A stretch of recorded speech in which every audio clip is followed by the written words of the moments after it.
Welcome back, Legends. This is HP Fiction. Here we explore powerful Harry Potter what-if stories. What if Amelia Bones raided Privet Drive at dawn and Harry Potter awakened as the lost lord of 9 ancient houses? If you enjoy epic magical videos, subscribe to HP Fiction. Now, let the story begin.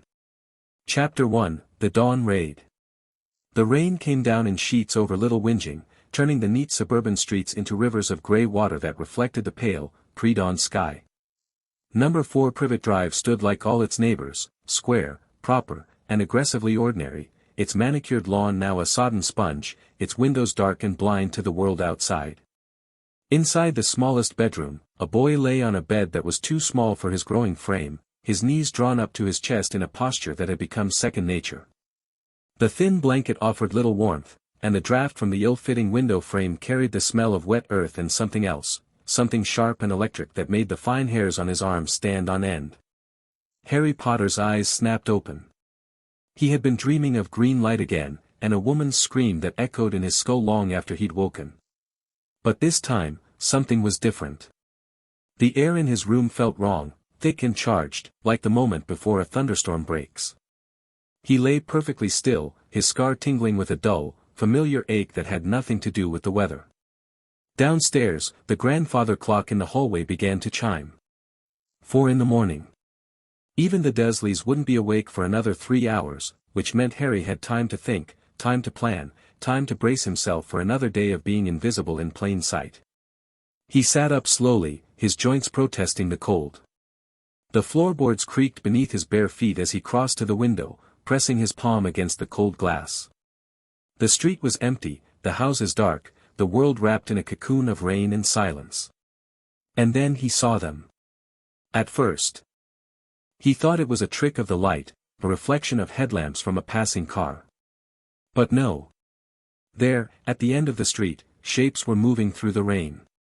Tall, cloaked figures that seemed to glide rather than walk, their outlines shimmering with a faint luminescence that had nothing to do with the streetlights. Harry's heart kicked against his ribs. He pressed closer to the window, fogging the glass with his breath, trying to make sense of what he was seeing. There were at least a dozen of them, spreading out in a wide arc that would encircle the house.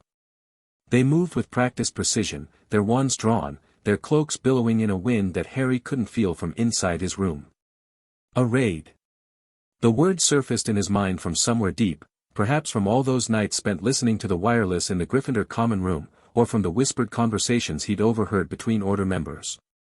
But that was impossible. This was Privet Drive. This was the Muggle world. Nothing magical ever happened here except when the Dursleys were trying to pretend it didn't. His scar throbbed again, sharper this time, and Harry winced, pressing his fingers to his forehead. The pain was a warning, he'd learned that much over the years, but of what? Voldemort wasn't here. He couldn't be. Not in Little Whinging, not in the heart of suburban Surrey where the most dangerous thing on the street was Mrs. Fig's cats.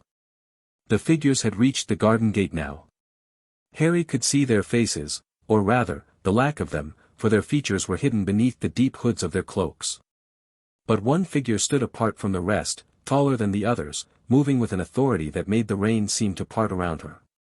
She raised her hand, and the others halted. For a moment, nothing happened. The rain continued to fall, the street remained empty, and Harry wondered if he'd imagined the entire thing. Perhaps this was another dream, another fragment of memory that his mind had dressed up in the robes of nightmare. Then the woman at the gate turned and looked directly up at his window. Harry stepped back, his breath catching in his throat. Even through the rain and the darkness and the distance, he felt the weight of her gaze, piercing, assessing, seeing through the glass and the walls and the years of neglect to the boy standing in his pajamas in the smallest bedroom of number 4 Privet Drive. The front door of the house exploded inward. Not with a crash of splintering wood or the shattering of glass, but with a soft, almost gentle sound, like a sigh, as the locks and bolts and chains that Aunt Petunia had installed with such obsessive care simply ceased to exist. The door swung open on silent hinges, and the cloaked figures flowed into the house like shadows given form. Harry moved without thinking. His feet carried him to the door of his room, his hand on the handle, his body tensed for flight. But where could he go? The stairs were directly in the path of the intruders, and the window was 2 stories up with nothing but a drainpipe and a patch of flowerbed to break his fall. He heard voices from downstairs, low, professional, utterly calm. A woman's voice, crisp and commanding, giving orders that Harry couldn't quite make out. Then footsteps on the stairs, light and quick, climbing toward him. Harry backed away from the door, his eyes fixed on the handle. His wand was in his trunk, buried beneath his school things, hidden where the Dursleys wouldn't find it. He'd been stupid to keep it there, stupid to think he wouldn't need it, stupid to believe that the magical world would leave him alone even here. The door swung open. A tall woman stood in the doorway, her face sharp and intelligent, her graying hair pulled back in a severe bun that did nothing to soften her features. She wore a dark robe over practical traveling clothes, and in her hand she held a wand that was pointed directly at Harry's chest. "Harry Potter," she said. It wasn't a question. "Who are you?" Harry's voice came out steadier than he felt. "What do you want?" The woman lowered her wand slightly, and something in her expression shifted, a flicker of something that might have been compassion, quickly suppressed. "My name is Amelia Bones. I'm the head of the Department of Magical Law Enforcement at the Ministry of Magic." Harry stared at her. He knew that name, had heard it mentioned in hushed tones at the ministry, seen the way people straightened when she walked into a room. She was powerful. She was feared. She was the woman who had stood up to Cornelius Fudge when no one else would, who had demanded answers about Voldemort's return when the ministry was doing everything in its power to pretend the Dark Lord was gone. "What are you doing here?" Harry asked. "Why are you?" "Because we received evidence," Amelia Bones said, her voice level, "that you have been subjected to treatment that violates the terms of your placement with your mother's family. Evidence that, if true, constitutes a breach of the most fundamental laws of wizarding protection." Harry felt the blood drain from his face. "I don't, what evidence? Who told you?" "That's not important right now." Bones stepped into the room, her eyes sweeping over the cramped space with a clinical detachment that somehow made Harry feel more exposed than if she'd been openly disgusted. "What is important is that we verify the conditions of your living situation and ensure your safety." "My safety?" Harry laughed, a short, bitter sound that seemed to surprise both of them. "I've been here for 14 years. The Dursleys have made my life a living hell for as long as I can remember. Why is the ministry suddenly interested now?" Bones's jaw tightened. "Because we were informed that the protections placed on this house, the blood wards that were meant to keep you safe, have been systematically dismantled by the very people who were supposed to be protecting you." Harry's mind reeled. Blood wards. He'd heard Dumbledore mention them once, years ago, in the aftermath of the disaster at the Department of Mysteries. Something about his mother's sacrifice, about the protection that lived in his blood, about the safety of staying with his mother's family where he could be shielded from Voldemort's reach. But the Dursleys had never been a shield. They'd been a cage. "We need to examine the house," Bones continued, her voice softening almost imperceptibly. "And we need to examine you. Are there any magical objects, any protections, that you've placed in this room?" "No," Harry said. "I wasn't allowed to keep my school things here. My owl is at the burrow. My wand is in my trunk, but I wasn't supposed to use it outside of Hogwarts, so." The boy was punished for using magic. Bones's voice sharpened. "By whom?" "My uncle," Harry said, and even after all these years, the word tasted like ash in his mouth. "He locked my trunk in the cupboard under the stairs after first year. Said if I used freakish tricks in his house, he'd." Bones held up a hand. "I've heard enough." She turned to the doorway and raised her voice. "Bring me the documents. And someone get the Muggles out of bed, I want to speak with them before the Aurors finish the preliminary sweep." Harry felt a strange, detached calm settle over him. This was happening. This was really happening. After all these years of hiding, of pretending, of biting his tongue and ducking his head and making himself as small as possible, someone had finally come to see. And somehow, that made it worse. The next hour passed in a blur of activity that Harry could only observe as though from a great distance. Aurors moved through the house with quiet efficiency, their wands casting diagnostic spells that filled the air with shimmering light. They found things that made their faces darken and their jaws tighten, and they documented everything with meticulous care. The cupboard under. The stairs. The locks on the outside of the door. The mattress that was nothing more than a pile of threadbare rags on a wooden frame. The scratches on the doorframe where Harry had tried, as a small child, to claw his way out. Harry stood in the corner of the living room, his arms wrapped around himself, watching as the people in dark robes uncovered the evidence of his childhood. He felt strangely disconnected from it all, as though he were watching a film about someone else's life. The Dursleys were on the sofa, looking dazed and terrified. Petunia had been dragged from her bed in her pink dressing gown, her hair in disarray, her face pale with shock. Vernon was wearing a pair of boxer shorts and a vest, and his face had gone from red to puce to a worrying shade of purple. Dudley, who had apparently slept through the initial intrusion, sat between his parents with his mouth hanging open, staring at the Aurors with wide, frightened eyes. "Explain yourselves," Amelia Bones said, her voice cold as the rain that still battered the windows. "You are Petunia Dursley, formerly Petunia Evans, sister of Lily Potter." Petunia nodded, her throat working soundlessly. "And you agreed to take custody of Harry Potter following the death of his parents, with the understanding that he would be protected by the blood wards established in this house?" "Yes, but," Petunia's voice broke. "We didn't ask for this. We didn't want." "Didn't want what?" Bones demanded. "Didn't want to protect your own nephew? Didn't want to provide the basic necessities of food and shelter? Didn't want to do the bare minimum required by law? He was a freak." Vernon's voice boomed out, startling everyone in the room. "A freakish little monster who came into our home and corrupted our lives. We did our best to beat the magic out of him, but..." The Aurors moved as one, their wands raised. Bones held up her hand, and they stopped. "I see," she said, her voice dangerously soft. "And when you say, beat the magic out of him, Mr. Dursley, what exactly do you mean?" Vernon's mouth opened and closed, a fish gasping for air. "Well, he needed discipline. So you used physical punishment," Bones said. "On a child. A child who was placed in your care specifically to protect him from harm. A child who was dangerous." Petunia's voice was a shriek now, high and hysterical. "You don't understand what it was like, the things he could do, the accidents." "Accidents," Bones repeated. "You're referring to accidental magic, Mrs. Dursley. The harmless, involuntary expression of magical ability that occurs in all young wizards and witches. You're telling me that you punished a child for having a natural, unavoidable trait?" The room fell silent. Harry watched his aunt's face crumple, watched her husband's purple complexion drain to a pasty white, watched his cousin's expression shift from confusion to something that looked uncomfortably like fear. "I want to see the boy," Bones said, and she turned to face Harry directly for the first time since the interrogation began. "I want to see him alone." The Aurors escorted the Dursleys to the kitchen and sealed the door behind them. The living room felt suddenly vast and empty, the chairs and sofas pushed aside to make room for the diagnostic equipment that lined the walls.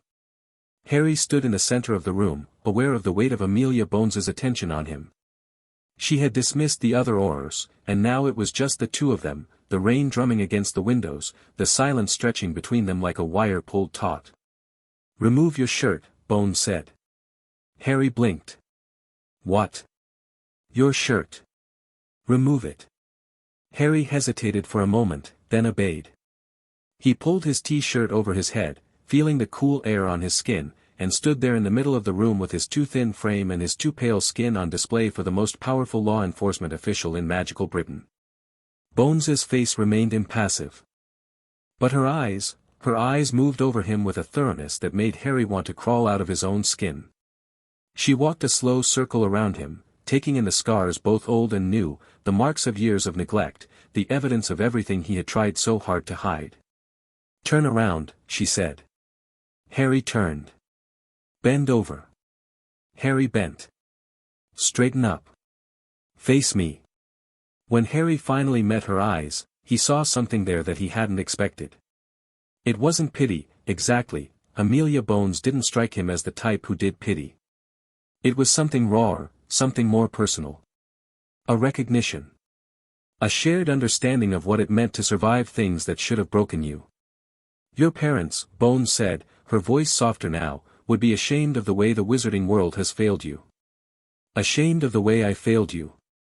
Harry opened his mouth to say something, he wasn't sure what, but Bones held up her hand. Don't. I don't deserve your forgiveness, and I'm not asking for it. What I am asking is your permission to do something that should have been done years ago. Permission for what? Bones reached into her robe and withdrew a small, leather-bound book. She opened it to a marked page and held it out for Harry to see. This is a record of the blood wards placed on this house, she said. Placed by Albus Dumbledore, with the consent of your aunt, immediately following your parents' death. The purpose of these wards was to protect you from the followers of the Dark Lord, to keep you hidden, keep you safe, keep you alive until you were old enough to face what was coming. Harry stared at the book, at the intricate diagrams and the flowing script, and felt something cold settle in his stomach. But the wards, Bones continued, were contingent on one thing. The presence of your mother's blood, the same blood that provided the original protection, in this house. As long as Petunia Dursley lived here and considered this place her home, the wards would hold. And they did. Harry said. The Dursleys never moved. They never even considered. That's what we thought. Bones closed the book with a snap. That's what we were told. But our diagnostic scans have revealed something troubling.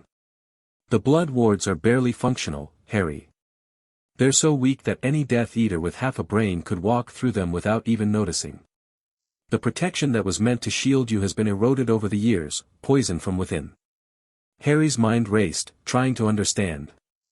How? How could the wards be weakened? I don't know yet, Bones admitted. But I have my suspicions.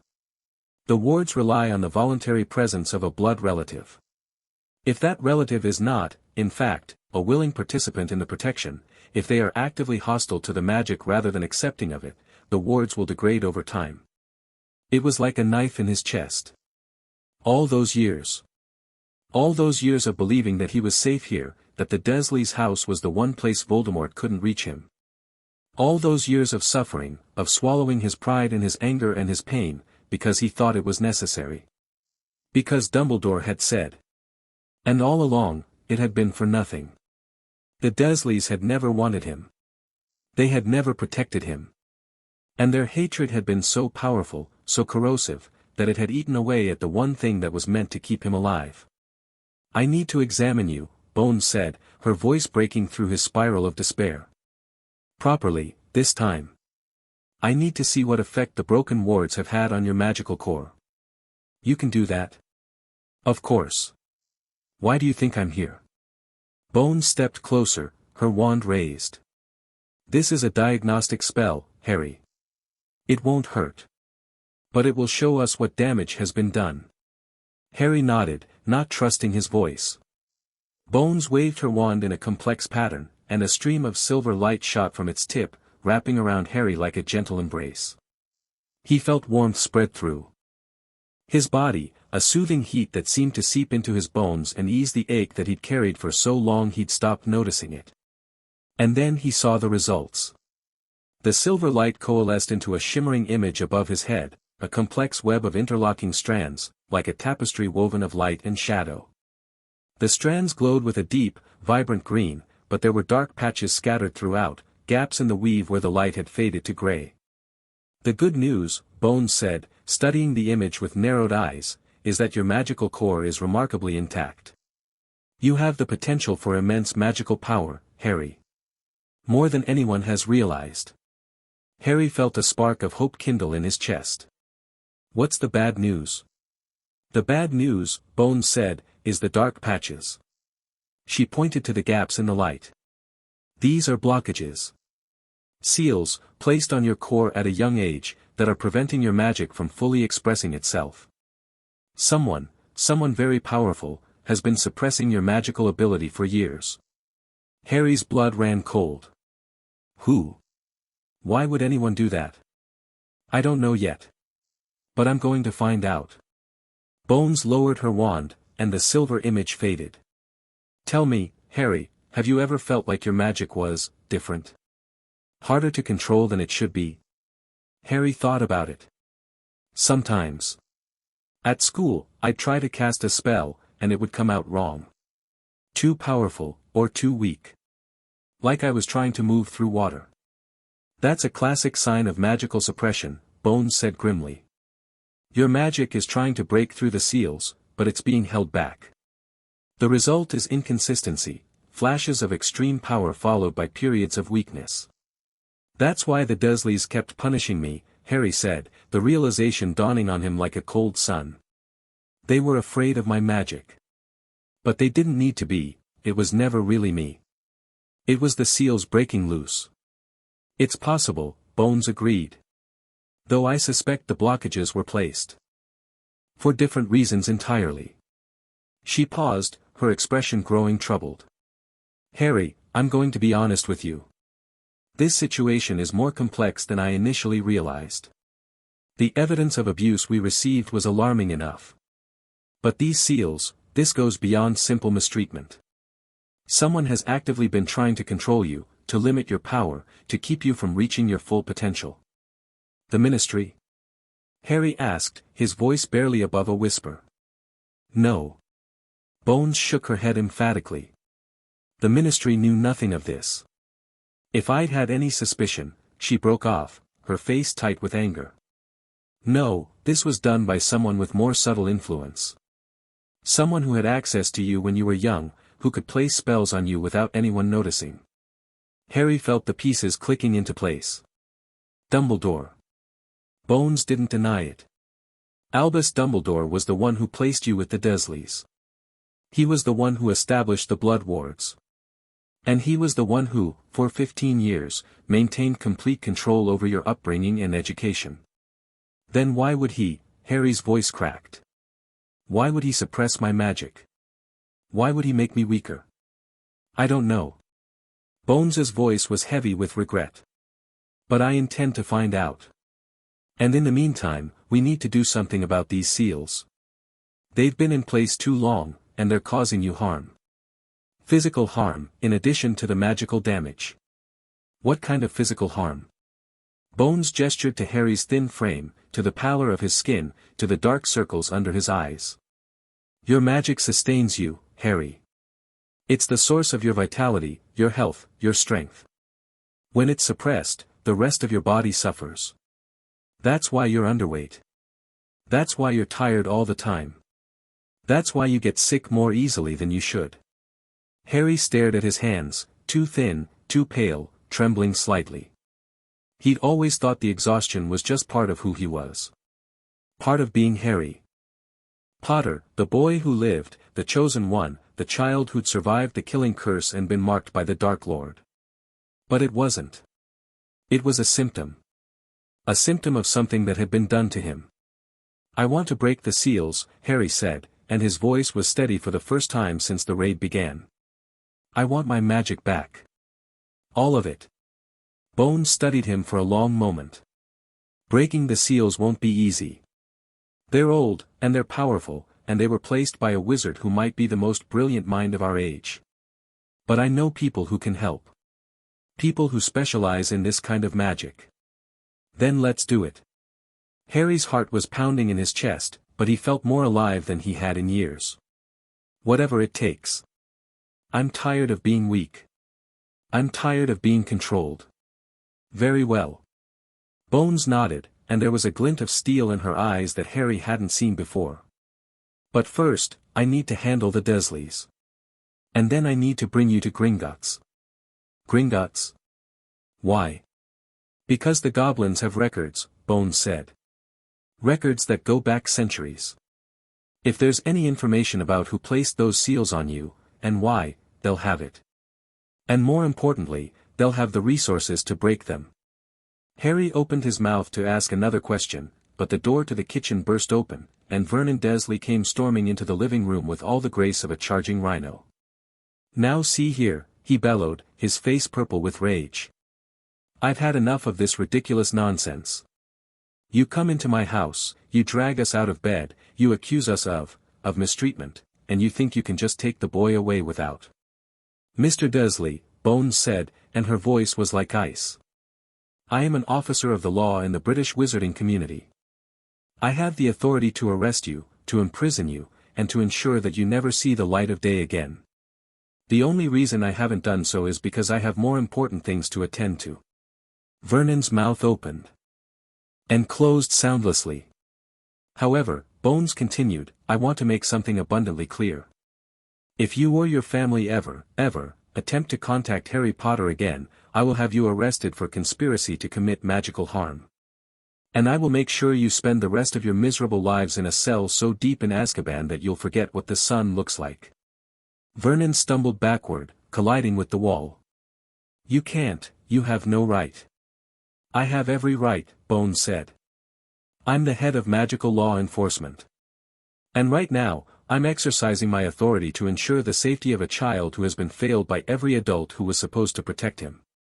She turned to Harry, and her expression softened. Are you ready to leave? Harry looked around the living room one last time. This was the house where he'd grown up. The house where he'd spent the first 10 years of his life being told he was worthless. The house where his parents had died, not in body, but in memory, in the careful erasure of everything they had been. Ready, he said. And as he walked out the door, as the rain washed over him and the grey light of dawn began to break over the horizon, Harry felt something shift inside him. Something that had been dormant for 15 years. Something that was just beginning to stir. The seals were still in place. The magic was still suppressed. But for the first time in his life, Harry Potter felt the possibility of freedom.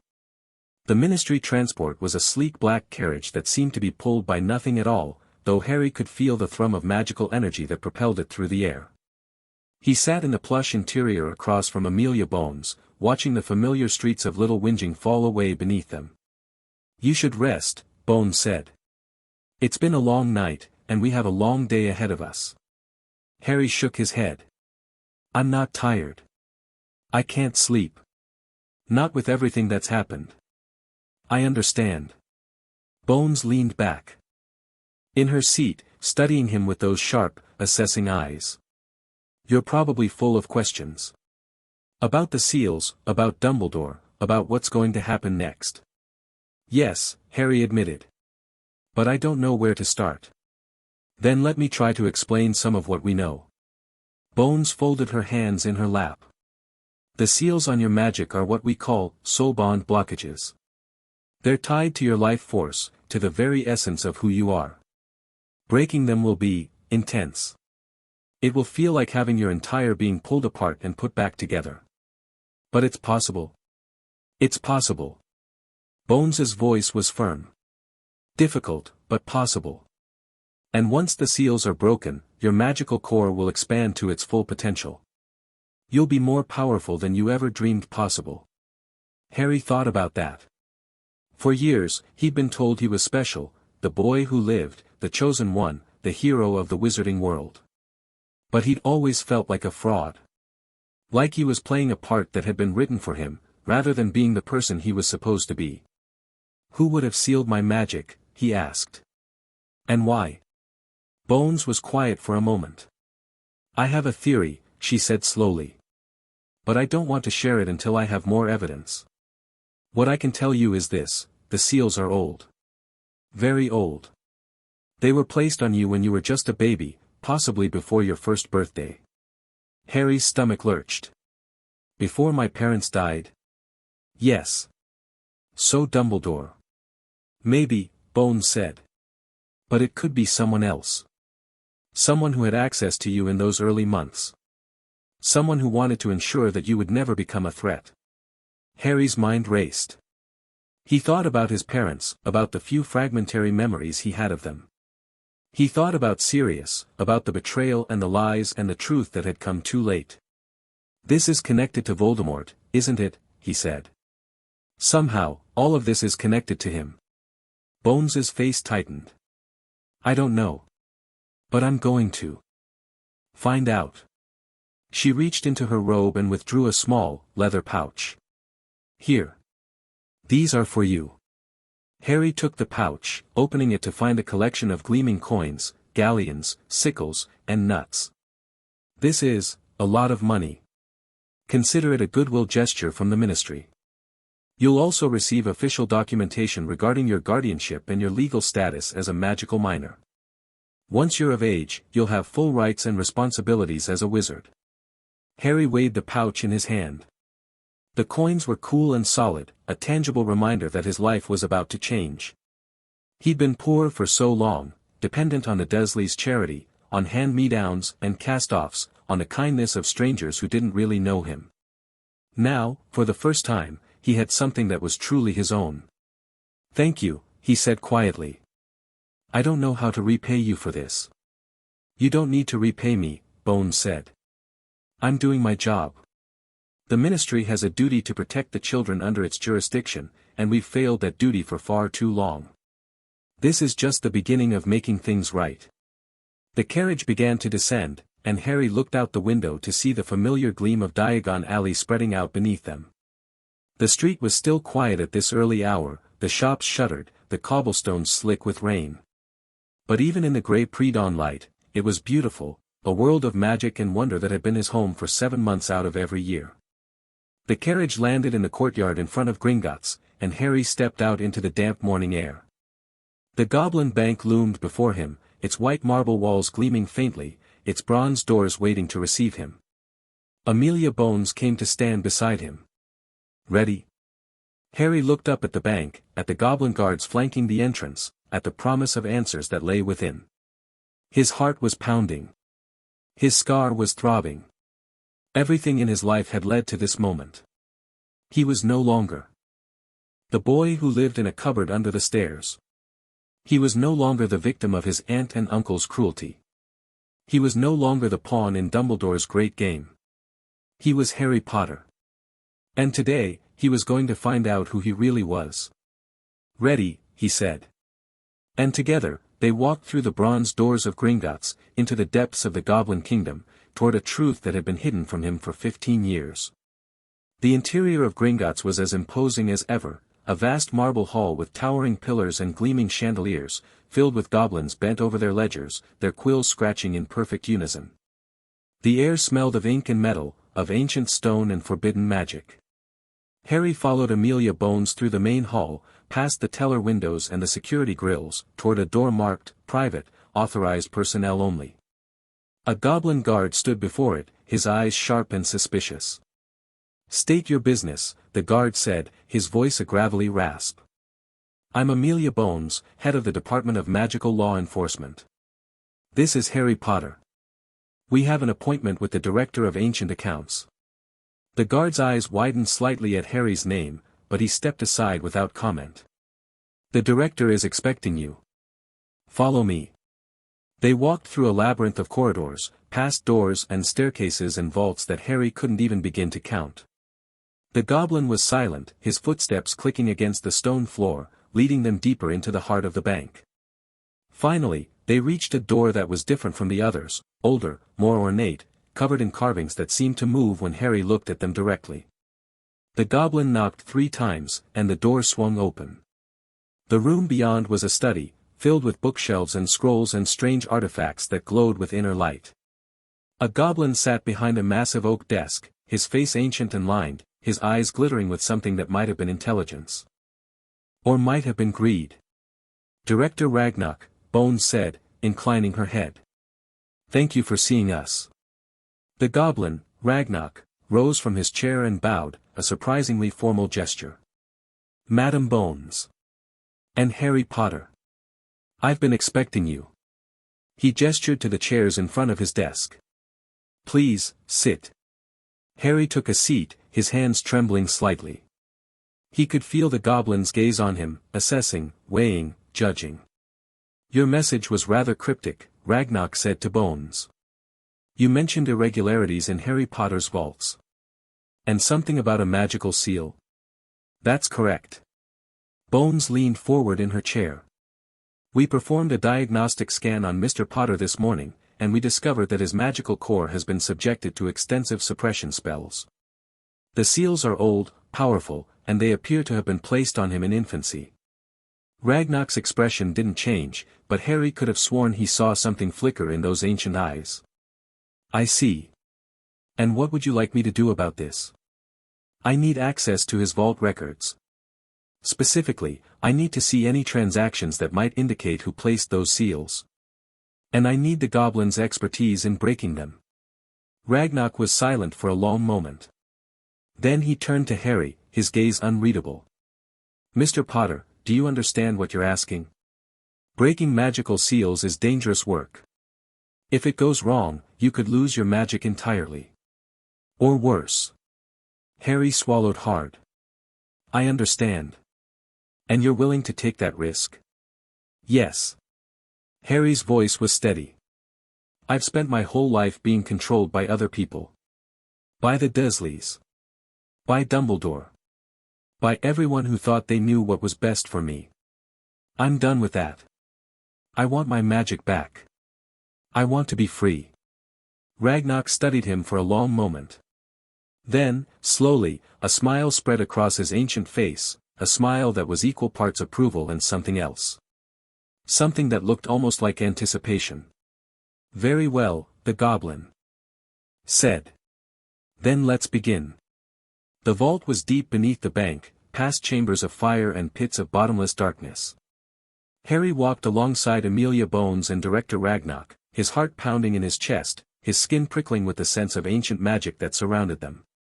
The doors to the vault were massive, towering constructs of iron and gold, covered in runes that glowed with a dim, pulsing light. Ragnar stepped forward and pressed his palm against the center of the doors. The runes flared bright, and with a sound like thunder, the doors swung open. Inside, Harry saw something that made his breath catch in his throat. Gold. Mountains of gold. Galleons stacked to the ceiling, shining and gleaming in the dim light. Tapestries hung on the walls, ancient, beautiful, depicting scenes of magic and power. Weapons were arranged in neat rows, swords and staffs and shields, each one glittering with enchantments. Jewelry was piled in chests that overflowed with rubies and emeralds and diamonds. This is my vault. Harry whispered. Ragnar nodded. This is the main vault of the House of Potter. But it's not the only one. There are more. Many more. Harry stepped into the vault, his hand trailing over the piles of gold, his eyes fixed on the tapestries. He could feel the magic here, ancient and powerful, pulsing through the very stones. It was like nothing he'd ever experienced. I don't understand, he said. My family, my parents, they were rich. The Potter family has been wealthy for centuries, Ragnar said. Your grandfather, Fremont Potter, was a successful businessman. He quadrupled the family fortune. Your parents inherited it all when he died. Then why? Harry's voice broke. Why did I live with the Dursleys? Why did I sleep in a cupboard under the stairs? Why did I have nothing? Ragnar's expression was unreadable. Because someone wanted it that way. Someone wanted you to be weak. Someone wanted you to be controlled. Harry turned away from the tapestries, his hands clenched into fists. Who? Who did this to me? We don't know yet. Bones stepped forward, her wand raised. But we're going to find out. And the first step is to break the seals on your magic. Ragnar nodded. The goblins have done this before. It's dangerous, but it's possible. We'll need to prepare a ritual chamber. We'll need to call in specialists. This isn't something that can be done in a single day. How long? Harry asked. How long will it take? Days. Perhaps weeks. Ragnar's voice was grim. But we will succeed. I've seen magic like this before. I've seen what happens when it's broken. He paused, his eyes meeting Harry's. You will be more powerful than you can imagine, Mr. Potter. More powerful than anyone in the wizarding world has ever been. Harry felt a tremor run through him. What do you mean? Ragnar smiled, the same knowing, unsettling smile from before. Your mother was a Muggle-born, yes. But your father's line traces back to the founders of Hogwarts themselves. To Godric Gryffindor. To the Peverell brothers. To the most ancient and noble houses in wizarding history. Godric Gryffindor. Harry was stunned. The Gryffindor? The founder of Hogwarts? Indeed. Ragnarok's eyes gleamed. You are the heir of Gryffindor, Mr. Potter. And of many others. Your bloodline carries the legacy of 9 ancient houses, their magic passed down through generations. The seals on your core were meant to suppress that legacy. To keep you from claiming what is rightfully yours. Harry's mind was reeling. 9 ancient houses. The heir of Gryffindor.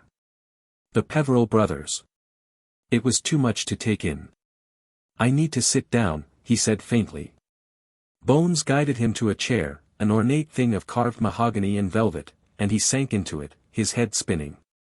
What happens now? He asked. Now, Ragnarok said, we begin the process of reclaiming your birthright. We break the seals. We restore your magic. We make you whole. And then? The goblin smiled. And then, Harry Potter, the wizarding world will never be the same. The rain had stopped by the time they left Gringotts. The sky was clearing, pale gold and pink on the horizon, and the streets of Diagon Alley were beginning to stir with early morning shoppers. Harry stood on the steps of the bank, his hands in his pockets, his gaze fixed on the sky. He felt different. Changed. Like he was standing on the edge of something vast and unknown. Amelia Bones came to stand beside him. Are you all right? I don't know, Harry admitted. I don't know if I'll ever be all right again. But I think that's okay. I think maybe all right isn't what I need to be right now. Bones nodded slowly. The ritual will take time to prepare. In the meantime, you'll be staying at the Leaky Cauldron. I've already made arrangements. Tom knows to expect you. Harry nodded. And the Dursleys? The Ministry is processing their case. I can't promise they'll be punished as harshly as they deserve, our legal system has its limits, but they'll never be allowed to have custody of another magical child. And they'll be watching for the rest of their lives. Something in Harry's chest loosened. After all these years, after all the pain and the fear and the loneliness, there was finally justice. Not perfect justice, but enough. Enough to let him move on. Thank you, he said. For everything. I don't know what I would have done if you hadn't come. Bones laid a hand on his shoulder, her grip firm and reassuring. You would have survived. You've always survived. That's what makes you different, Harry. That's what makes you strong. She released him and stepped back. I have to go. There's a lot of work to be done, and I need to be at the Ministry before the Wizengamot convenes. But I'll be in touch. The ritual will be ready soon.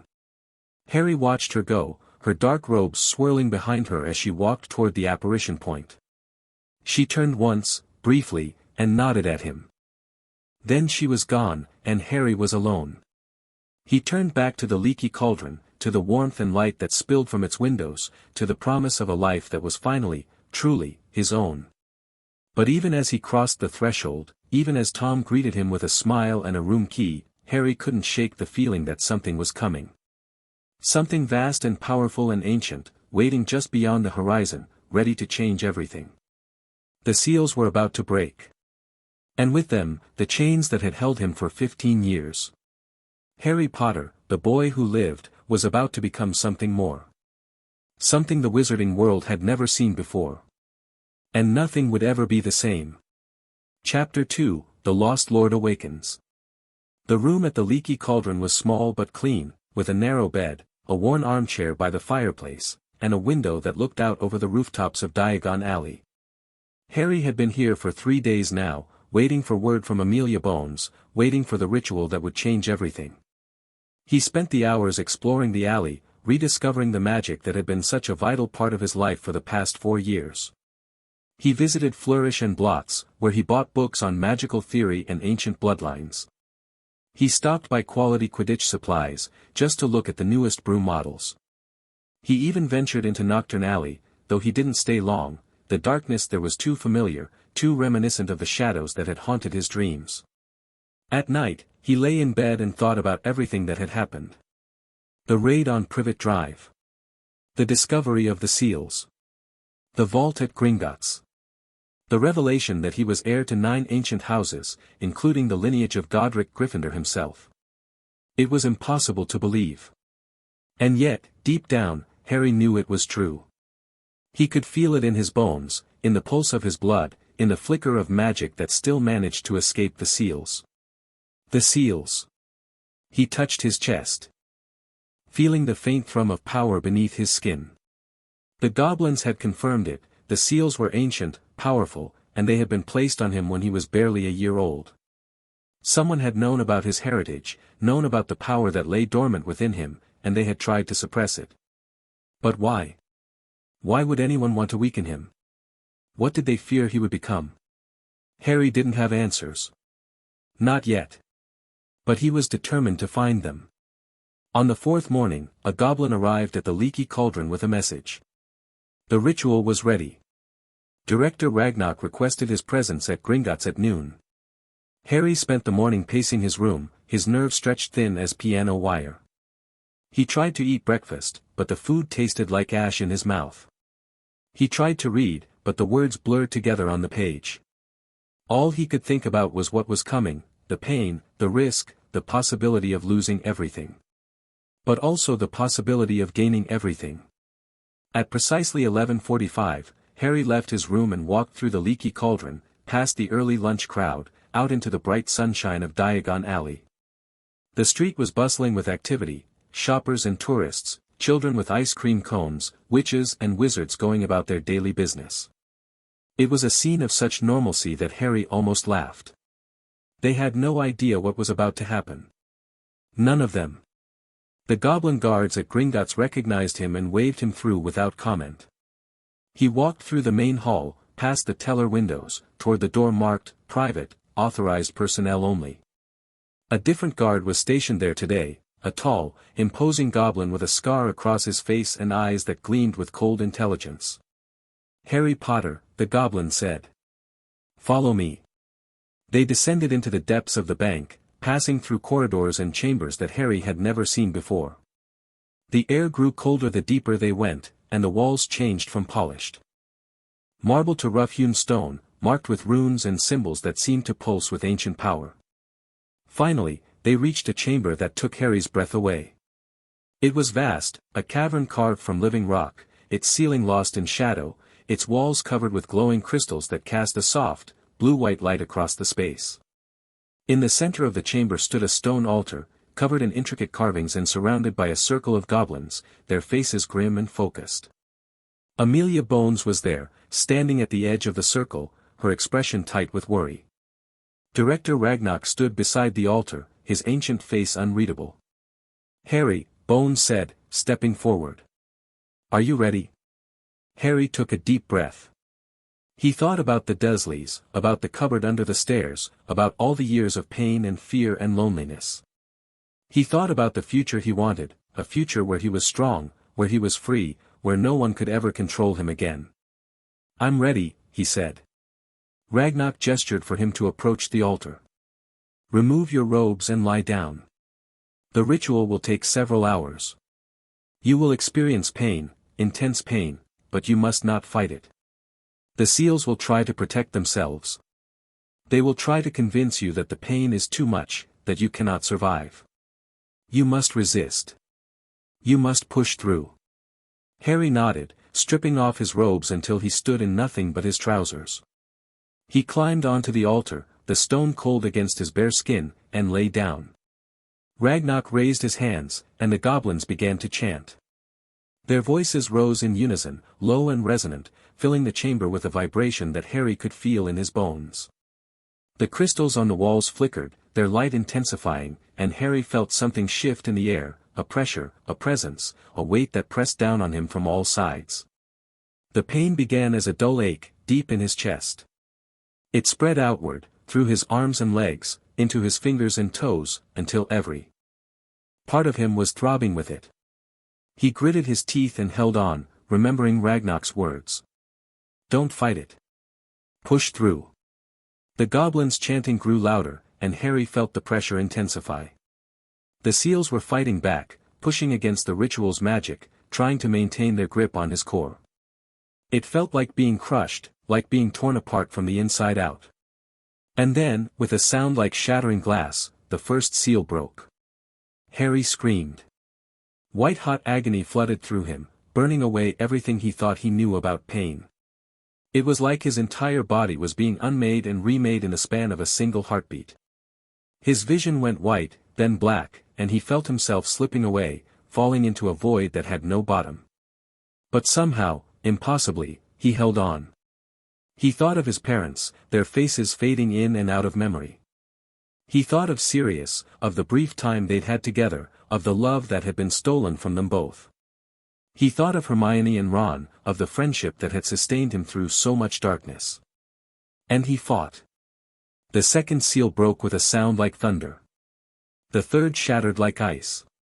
The fourth, the fifth, the sixth, each one worse than the last, each one bringing Harry closer to the edge of consciousness, closer to the void that waited to claim him. But he held on. Because he was Harry Potter. Because he was the boy who lived. Because he was more than just a victim, more than just a pawn, more than just the sum of the pain that had been inflicted on him. He was the heir of 9 ancient houses. And he was going to claim his birthright. The final seal broke with a sound like the world ending. Harry screamed again, but this time it was different. This time, he felt something surging through him, power, pure and vast and ancient, flooding every cell of his body, burning away the last traces of the suppression that had held him for so long.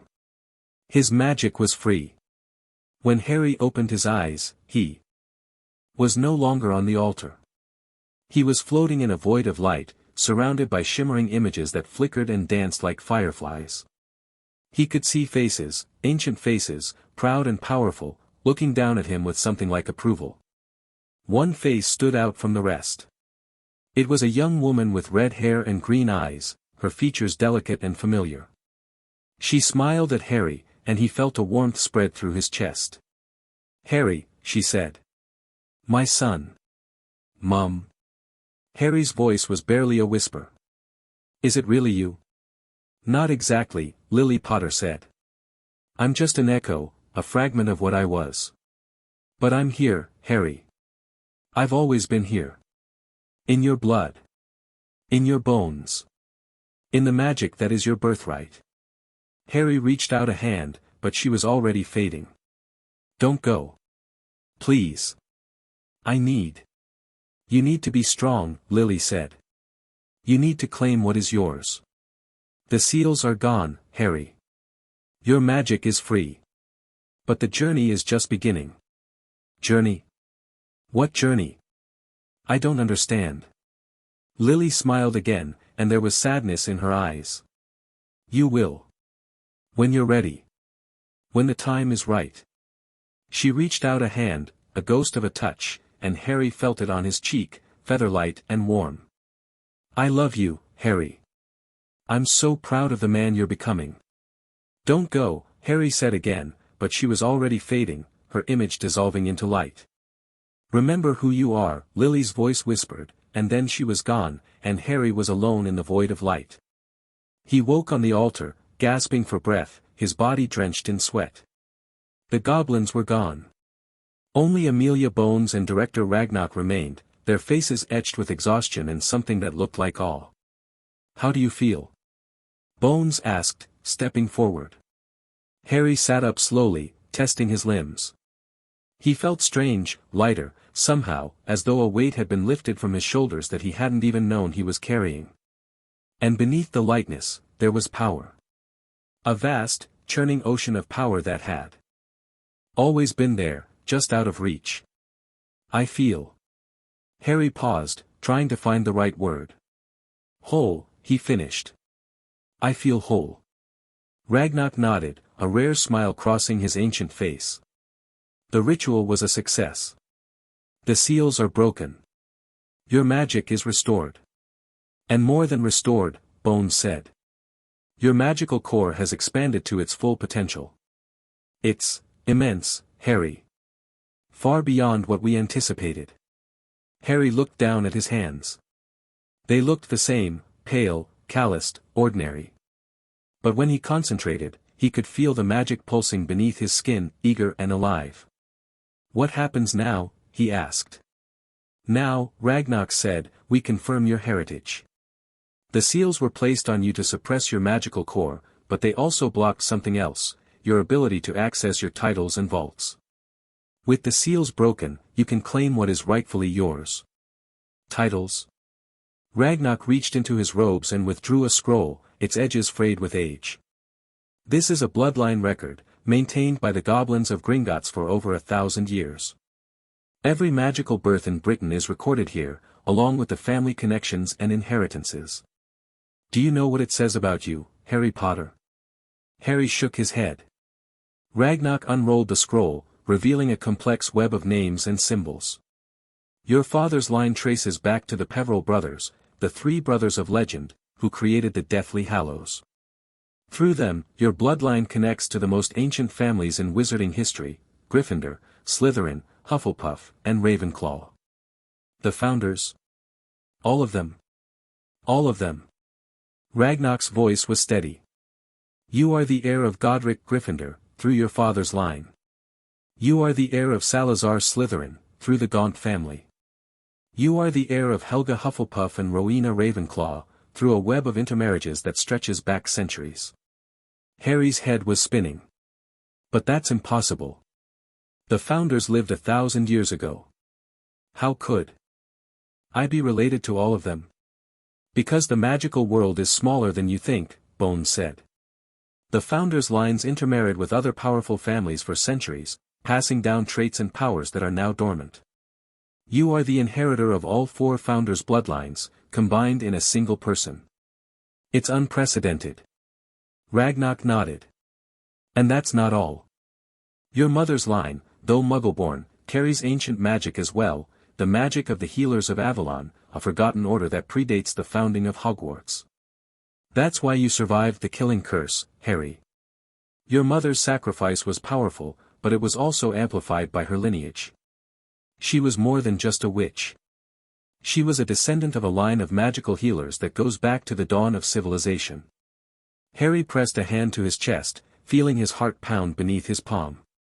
"So what does this mean? What am I?" Ragnarok's smile was ancient and knowing. "You are the lord of 9 ancient houses, Harry Potter.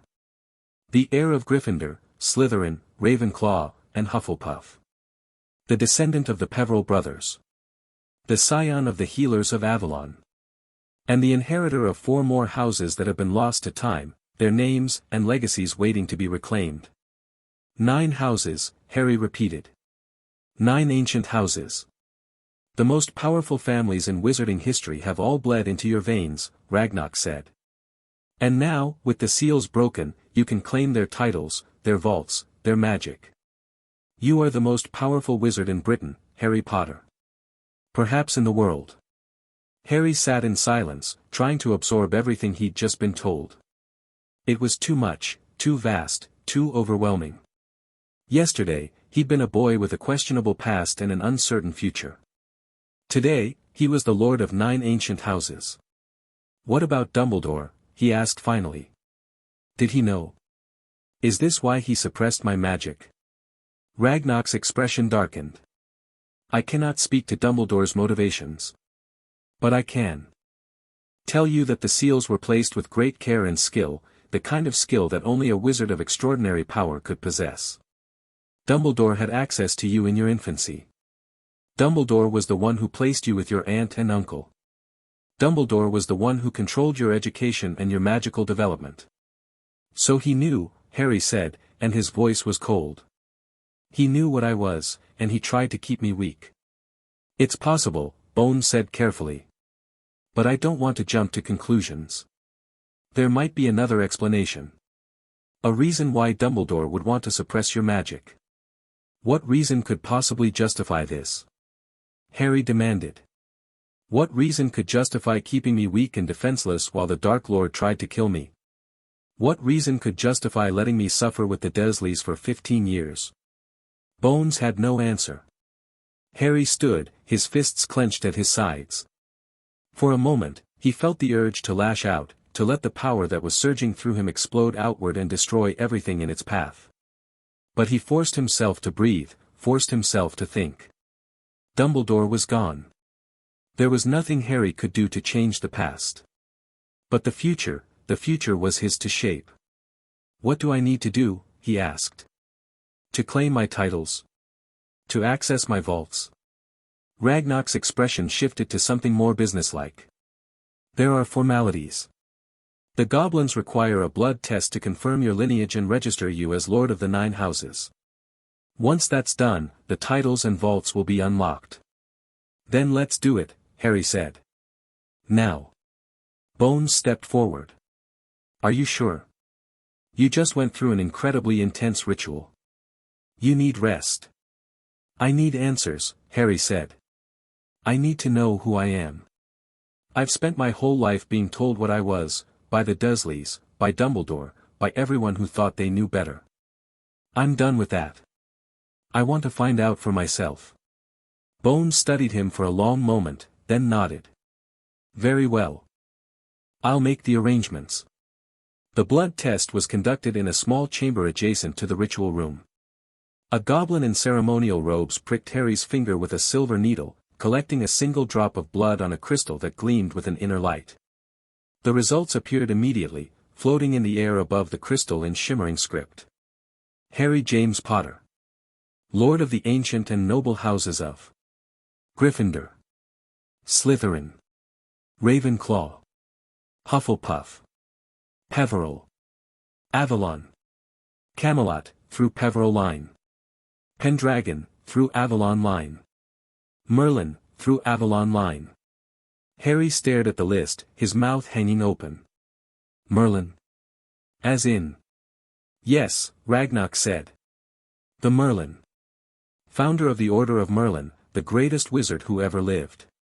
You are his direct descendant, through your mother's line. Merlin was a healer of Avalon, Bones added. His magic was rooted in the ancient healing traditions.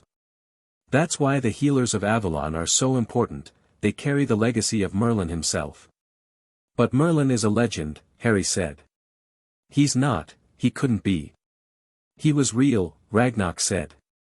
And he was one of your ancestors. Your mother's line carried his magic, his legacy, his power. And now, with the seals broken, that power is yours. Harry felt his legs go weak.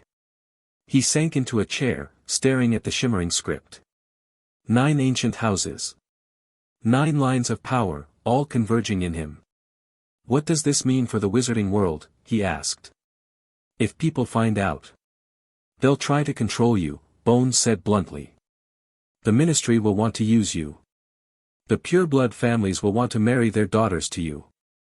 The Dark Lord will try to kill you. The wizarding world is about to become a very dangerous place for you, Harry. Then I'll just have to be ready, Harry said. I've spent my whole life running. I'm done running. Ragnarok gestured to the scroll, which had been joined by several others, their surfaces covered in dense writing and intricate seals. These are the title deeds for the 9 houses. By signing them, you formally claim your inheritance. Your magic will bind you to each house, and you will have access to their vaults, their estates, their family magic. Harry took the quill that was offered to him.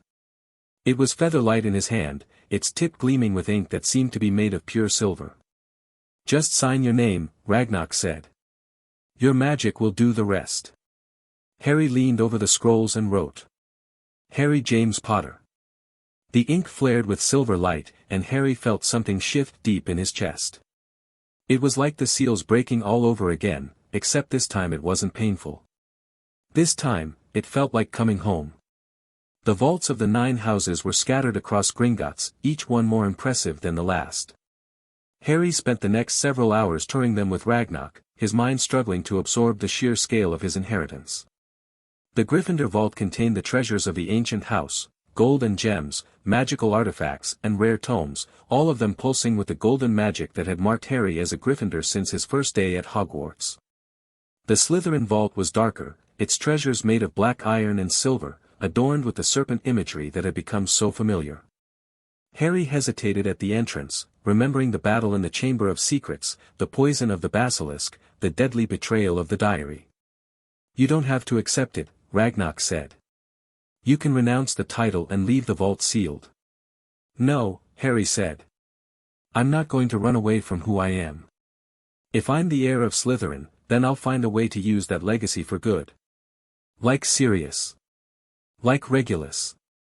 Ragnox nodded approvingly. The Ravenclaw vault was filled with books and knowledge, scrolls and artifacts that seemed to whisper with wisdom. Harry felt the pull of it, the desire to learn everything he could, to understand the magic that flowed through his blood. The Hufflepuff vault was warm and welcoming, filled with hearths and gardens, with talismans of protection and hospitality. Harry smiled as he walked through it, feeling the gentle magic that had always been his mother's gift. But it was the later vaults that truly stunned him. The Peveril vault was buried deepest, its doors sealed with the symbol of the Deathly Hallows. Inside, Harry found the remains of the cloak that had been in his family for generations, along with a note from his father that made him choke up. "For Harry, my son. May you always have the courage to face the darkness. Your loving father, James." The Avalon vault contained healing artifacts beyond imagining, potions and salves, enchanted tools and ancient texts. Harry felt his mother's presence here more strongly than anywhere else, her magic woven into every object. "Your mother would have been a great healer," Bones said softly. "She had the gift, even if she never had the chance to fully develop it." Harry nodded, unable to speak. The Camelot vault was filled with martial treasures, swords and shields, armor and weapons of immense power. Harry recognized the work of legendary smiths, their enchantments still gleaming after centuries. "King Arthur's knights were wizards," Ragnox said. "The Round Table was a magical council, its members chosen from the most powerful families in Britain. Your lineage traces back to Gawain and Lancelot, to Merlin and Morgana. And the Pendragon vault?" Ragnox smiled. "That is the most secret of all. The Pendragon line was the ruling family of ancient Britain. They held the power of the dragon, the ability to command the great beasts that once dwelt in these lands. That power lies dormant in your blood, Harry. Waiting to be awakened." Harry stared at the vault, its doors made of dragon bone and ebony, covered in runes that blazed with fire. I'm not sure I can handle all this," he admitted. Ragnox's gaze was steady. "You don't have to handle it all at once. The vaults will be here when you need them. The titles will remain yours. The magic will grow in its own time. For now, just take what you need and focus on what's ahead." "What's ahead?" Ragnox's expression grew serious. "The wizarding world has just realized that there is a lord of 9 ancient houses, a figure of unprecedented power and influence. There will be those who want to ally with you. There will be those who want to destroy you. The political landscape of magical Britain is about to be reshaped, Harry. You need to be prepared." "Prepared how?" "By knowing your allies," Amelia Bones said, stepping forward. "The Ministry will want to control you. The pureblood families will want to use you. The Death Eaters will want to kill you. But there are those who will support you, the goblins, for one. And there are others." "Who?" Bones smiled. "I've been in contact with some old friends. People who remember what it was like when the magical world was governed by honor and tradition, not by politics and power. They want to meet you." Harry's mind was spinning. He'd come to Gringotts expecting answers about his inheritance. He'd left with the weight of 9 ancient houses on his shoulders. "When?" he asked. "Tomorrow," Bones said. "I'll arrange a meeting at the Leaky Cauldron. It won't be formal, just a chance to talk and see where things stand." Harry nodded, his expression distant. "And Dumbledore? What about the seals he placed on me?" Bones's face tightened. "We're still investigating. The goblins are examining the seal's magical signature, trying to determine exactly who cast them. We'll have answers soon. And then we decide what to do about it."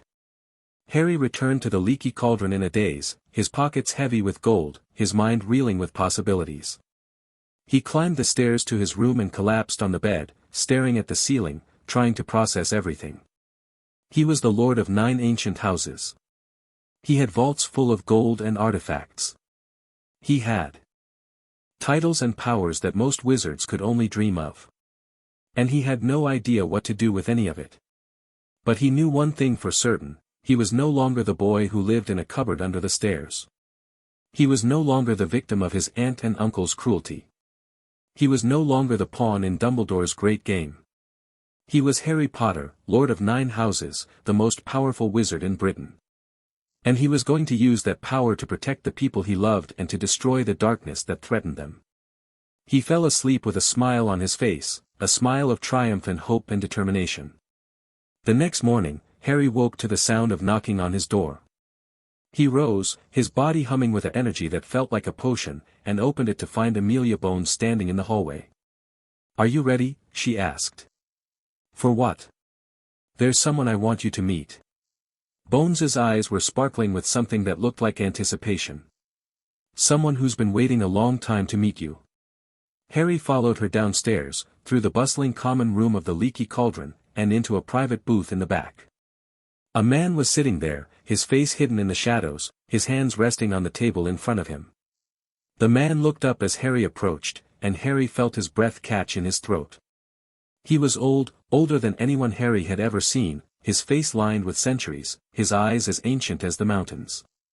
But there was power in that face, power that could make the earth tremble and the seas part. "Mr. Potter," the man said, his voice like a distant echo. "I've been waiting for you."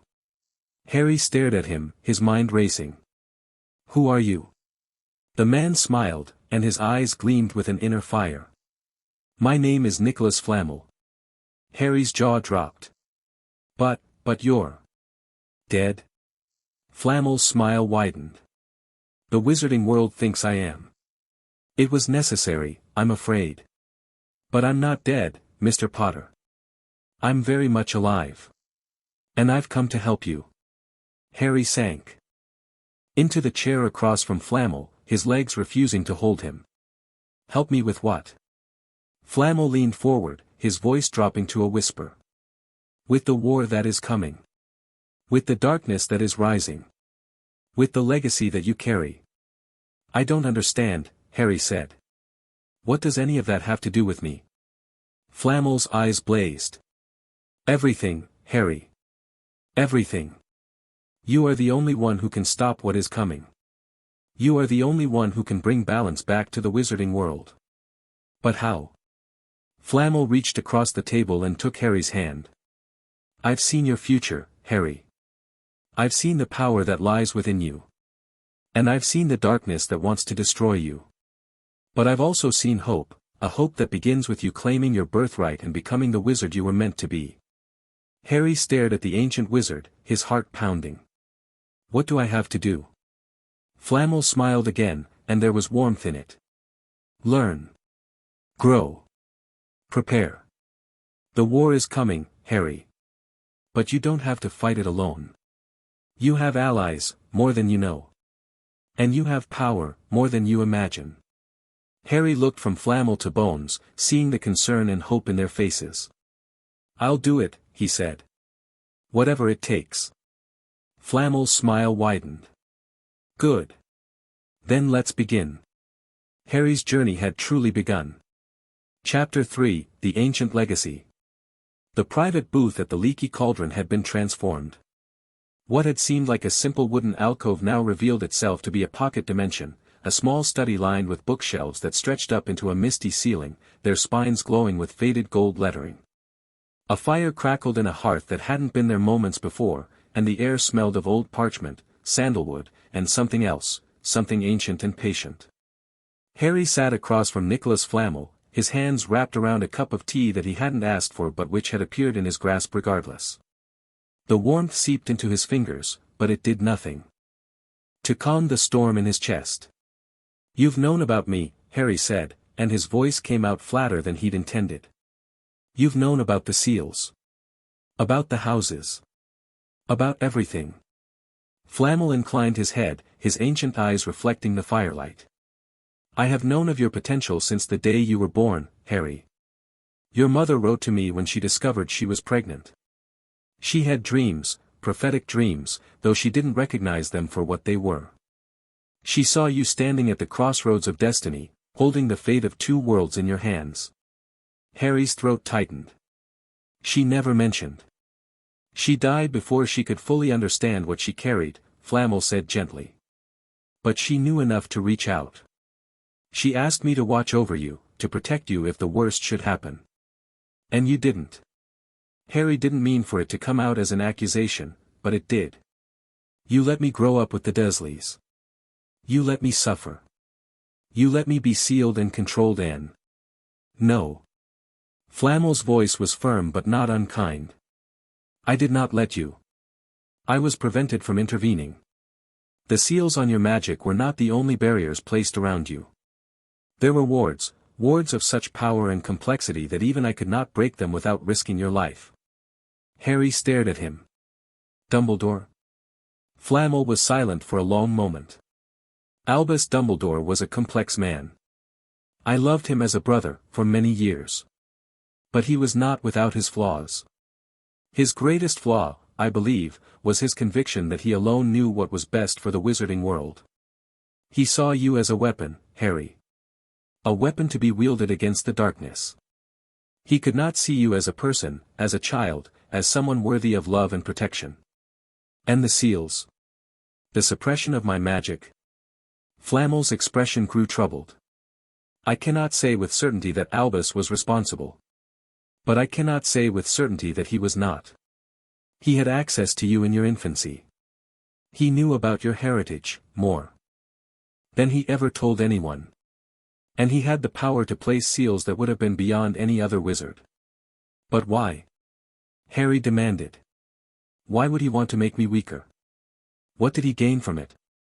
Flamel leaned back in his chair, his ancient face shadowed. Control, he said simply. Albus believed that power corrupts. He believed that if you were allowed to access your full magical inheritance, you would become a threat, to him, to the ministry, to the delicate balance he had worked so hard to maintain. He wanted to shape you, Harry. To mold you into the hero he thought you should be. He could not trust you to become that hero on your own. Harry felt the words land like blows. All those years of trust, of devotion, of believing that Dumbledore had his best interests at heart. All of it built on a foundation of lies. But I'm not going to become a dark wizard, Harry said. I'm not going to become like Voldemort. No, Flamel agreed. You are not. But Albus could not see that. He saw only the potential for power, and he feared it. He feared what you might become if you were left to your own devices. Then why tell me now? Harry asked. Why reveal all of this now, when he's dead and can't defend himself? Flamel's eyes glinted. Because the truth is more important than comfort, Harry. Because you deserve to know who you are and what was done to you. Because the seals are broken now, and there is nothing left to hide. The next several hours were a blur of information and revelation. Flamel spoke of the 9 houses in detail, their origins, their legacies, their magical specialties. He explained how the Gryffindors had been warriors and protectors, how the Slytherins had been politicians and strategists, how the Ravenclaws had been scholars and innovators, how the Hufflepuffs had been healers and caretakers. He spoke of the Peverells, the 3 brothers who had cheated death itself, whose legacy was woven into the very fabric of wizarding lore. He spoke of the Healers of Avalon, the ancient order of magical physicians who had served the kings of Britain, whose knowledge had been passed down through generations of women until it reached Lily Evans. He spoke of Camelot, the legendary court of King Arthur, where wizardry and Muggle power had existed in uneasy balance. He spoke of the Pendragons, the dragon lords who could command the great beasts of legend. He spoke of Merlin, whose magic had shaped the world and whose bloodline now flowed through Harry's veins. Your inheritance is not just a matter of wealth and titles, Flamel said. It is a matter of magical legacy. Each of the 9 houses carries a unique magical gift, a power that can be awakened and developed. The seals were placed to prevent those gifts from manifesting. Now that they are broken, you will begin to experience them. Harry felt a thrill of anticipation mixed with fear. What kind of gifts? The Gryffindor gift is courage, not the reckless bravery of the fool, but the deep, abiding courage to do what is right even when it is difficult. That gift has always been strong in you, Harry, even with the seals in place. But now it will be amplified, along with the martial magics of the warrior house. Flamel paused, his gaze distant. The Slytherin gift is cunning, the ability to understand people, to see their motivations, to navigate the treacherous waters of politics and power. You have shown flashes of this gift, though you have never fully embraced it. That will change. Harry frowned. I don't want to be like Slytherins. I don't want to be manipulative or underhanded. It is not about manipulation, Harry. It is about understanding. The greatest leaders in history have been those who could see the world as it truly is and act accordingly. The Slytherin gift is not inherently dark, it is simply pragmatic. How you choose to use it will determine whether it serves the light or the darkness. Harry nodded slowly, trying to absorb the lesson. The Ravenclaw gift, Flamel continued, is wisdom, the hunger for knowledge, the ability to see patterns and connections that others miss. This gift has been suppressed in you more than any other, I suspect, because it is the most intellectual.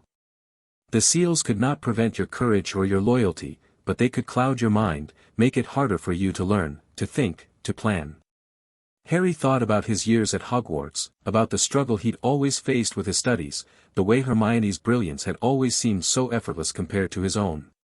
He'd never thought of himself as unintelligent, not exactly, but he'd always felt like he was running to catch up.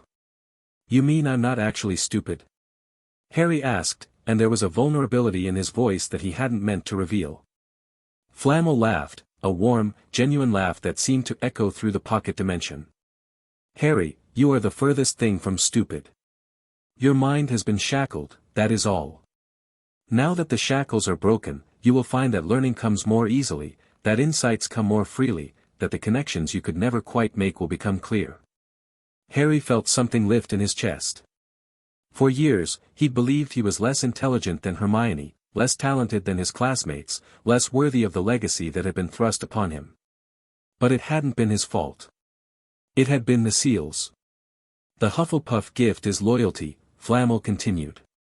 Not blind obedience, but deep, abiding faithfulness to the people and causes you believe in. You have this gift in abundance, Harry. It is what made your mother such a powerful healer. It is what draws people to you, what inspires loyalty in return. The Peverell gift is mastery over death, Flamel said, and his voice dropped. This is the most dangerous of the gifts, Harry. It is the reason the Peverell brothers created the Hallows in the first place. They sought to conquer death, and they succeeded, but at a great cost. The gift of death magic is not something to be taken lightly. It can corrupt even the purest soul. Harry shivered. I don't want. I know, Flamel said. But you must learn to control it, or it will control you.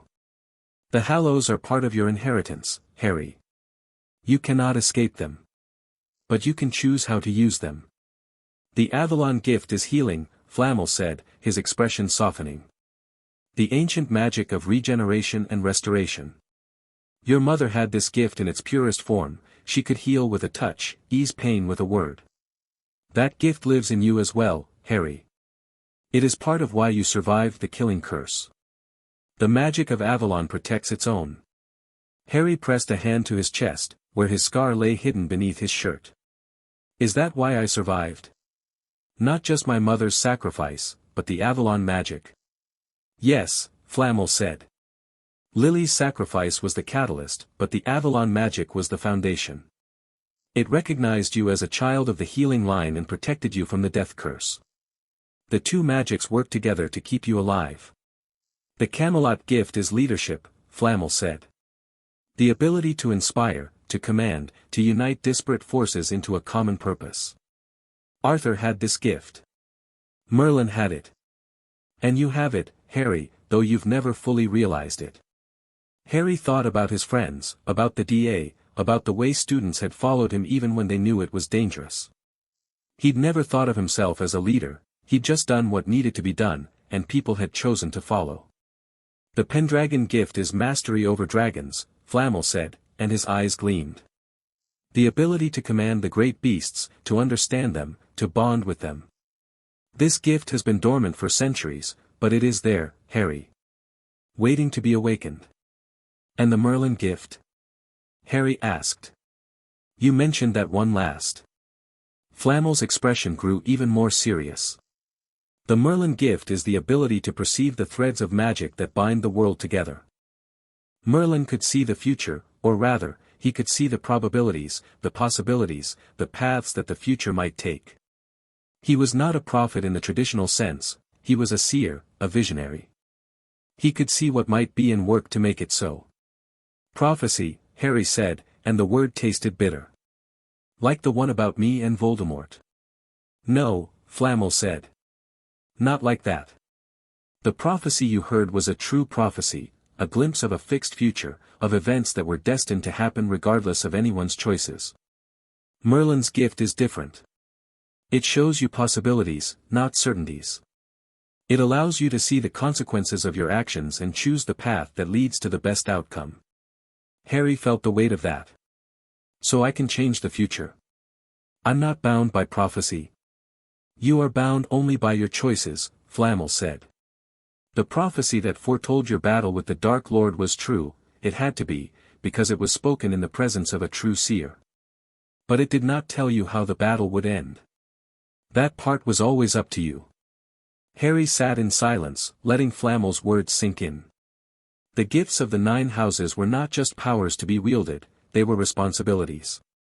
They demanded wisdom, restraint, and a clear sense of purpose. I don't know if I'm ready for this, Harry admitted. I don't know if I can handle all of it. Flamel leaned forward and took his hand. You don't have to handle it alone, Harry. You have allies. You have friends. And you have me. I will teach you what I know. I will guide you through the awakening of your gifts. But the journey is yours to walk. Harry looked into the ancient wizard's eyes and saw something there that gave him hope. Not just wisdom or power, but something else, something that looked almost like love.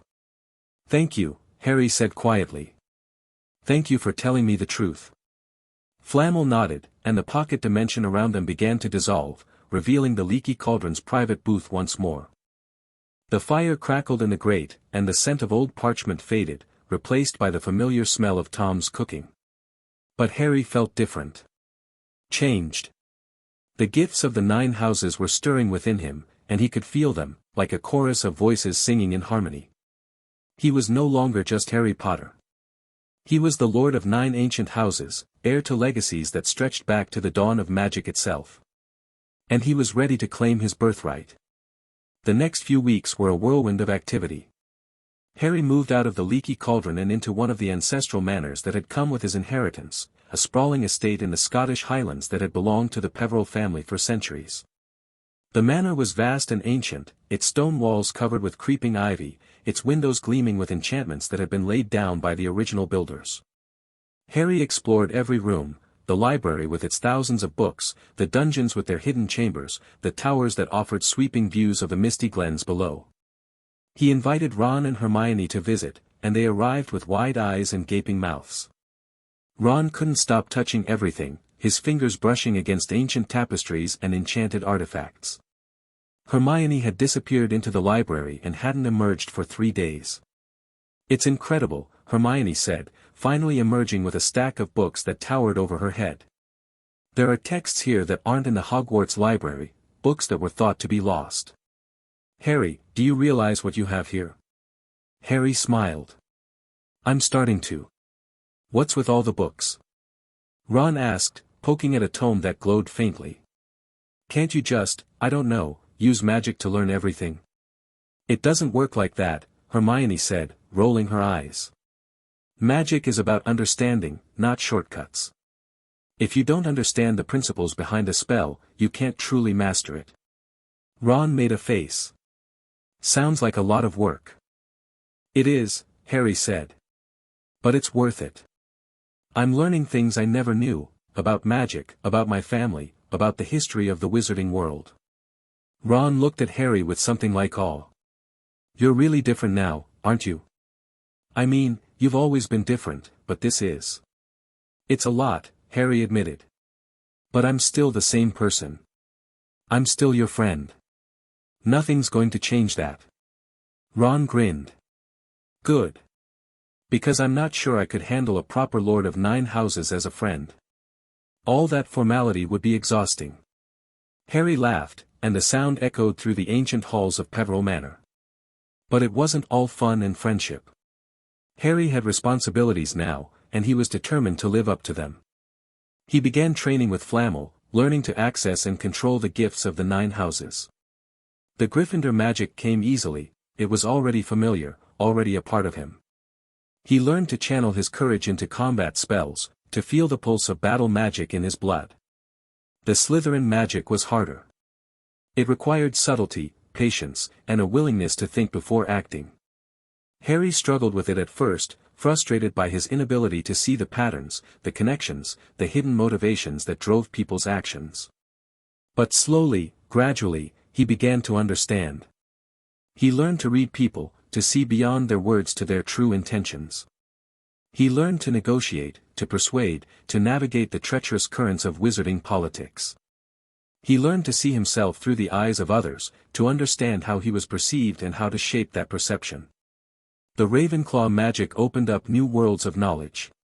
Harry's mind, freed from the shackles of the seals, absorbed information with a speed and clarity that amazed him. He read voraciously, devouring books on magical theory, ancient history, and the complex systems of power that governed the wizarding world. He learned to see patterns where others saw chaos. He learned to make connections that had eluded him before. He learned to think strategically, to plan, to anticipate. The Hufflepuff magic brought him closer to his friends, to the people he loved. He learned to heal, to nurture, to protect. He found himself drawn to the wounded, the broken, the forgotten, those who had been cast aside by a world that didn't care. He visited St. Mungo's, spending hours in the long-term care ward, offering comfort to patients who had been there for years. He learned to ease their pain, to bring them moments of peace in the midst of their suffering. He learned to listen, to understand, to truly see the people who had been invisible to everyone else. The Peveril magic was the most challenging. Death was not something Harry wanted to embrace, he had seen too much of it, felt too much of its sting. But Flamel pushed him, insisting that he must understand the power of death to protect against its dangers. Harry learned to sense the presence of death, to feel the thin veil between the living and the dead. He learned to honor the passing, to comfort the dying, to help the grieving find their way back to the living. It was not easy. It was painful. But it gave Harry a deeper understanding of the world. The Avalon magic was a gift Harry treasured above all others. He learned to heal with touch, to ease pain with a word, to soothe the troubled mind with a gesture. He visited the healing wards of St. Mungo's, working alongside the healers who had been trained in the ancient traditions. They were skeptical of him at first. Who was this boy, this child, to claim knowledge they had spent years acquiring? But Harry's power was undeniable, his touch transformative, and soon they came to see him as one of their own. He also learned to heal himself. The years of abuse had left marks on his body and mind, scars that had never fully healed. With the Avalon magic, Harry began to address those wounds, the physical malnourishment, the psychological trauma, the lingering effects of the Dursleys' cruelty. It was slow work, painful work, but Harry was patient. He had waited 15 years for freedom. He could wait a little longer. The Camelot magic called to him in unexpected ways. Harry found himself drawn to leadership, to the task of bringing people together. He reached out to the students of Hogwarts, to the members of the Order of the Phoenix, to anyone who wanted to fight against the darkness that was rising. He spoke to them not as a commander, but as a peer. He listened to their fears, their hopes, their dreams. He shared his own fears, his own hopes, his own dreams. And gradually, people began to believe in him. They saw not just the boy who lived, but a leader they could follow. The Pendragon magic was the most elusive. Dragons were rare and dangerous, their magic wild and unpredictable. But Harry felt the call of the dragon, felt the ancient bond that connected him to the great beasts of legend. He reached out through the bond, searching for dragons that might be willing to answer. He found one, a great Hungarian horntail that had been living in isolation in the mountains of Romania. She was ancient, older than Harry could imagine, her scales gleaming like molten gold in the morning light. She was wounded, too, hunted by poachers who had no respect for the sacred bond between dragon and wizard. Harry flew to her side, his heart aching at the sight of her pain. He reached out a hand, and she lowered her great head to him, her golden eyes meeting his green ones. He spoke to her without words, offering comfort and healing. She accepted, and he felt the bond between them strengthen and deepen.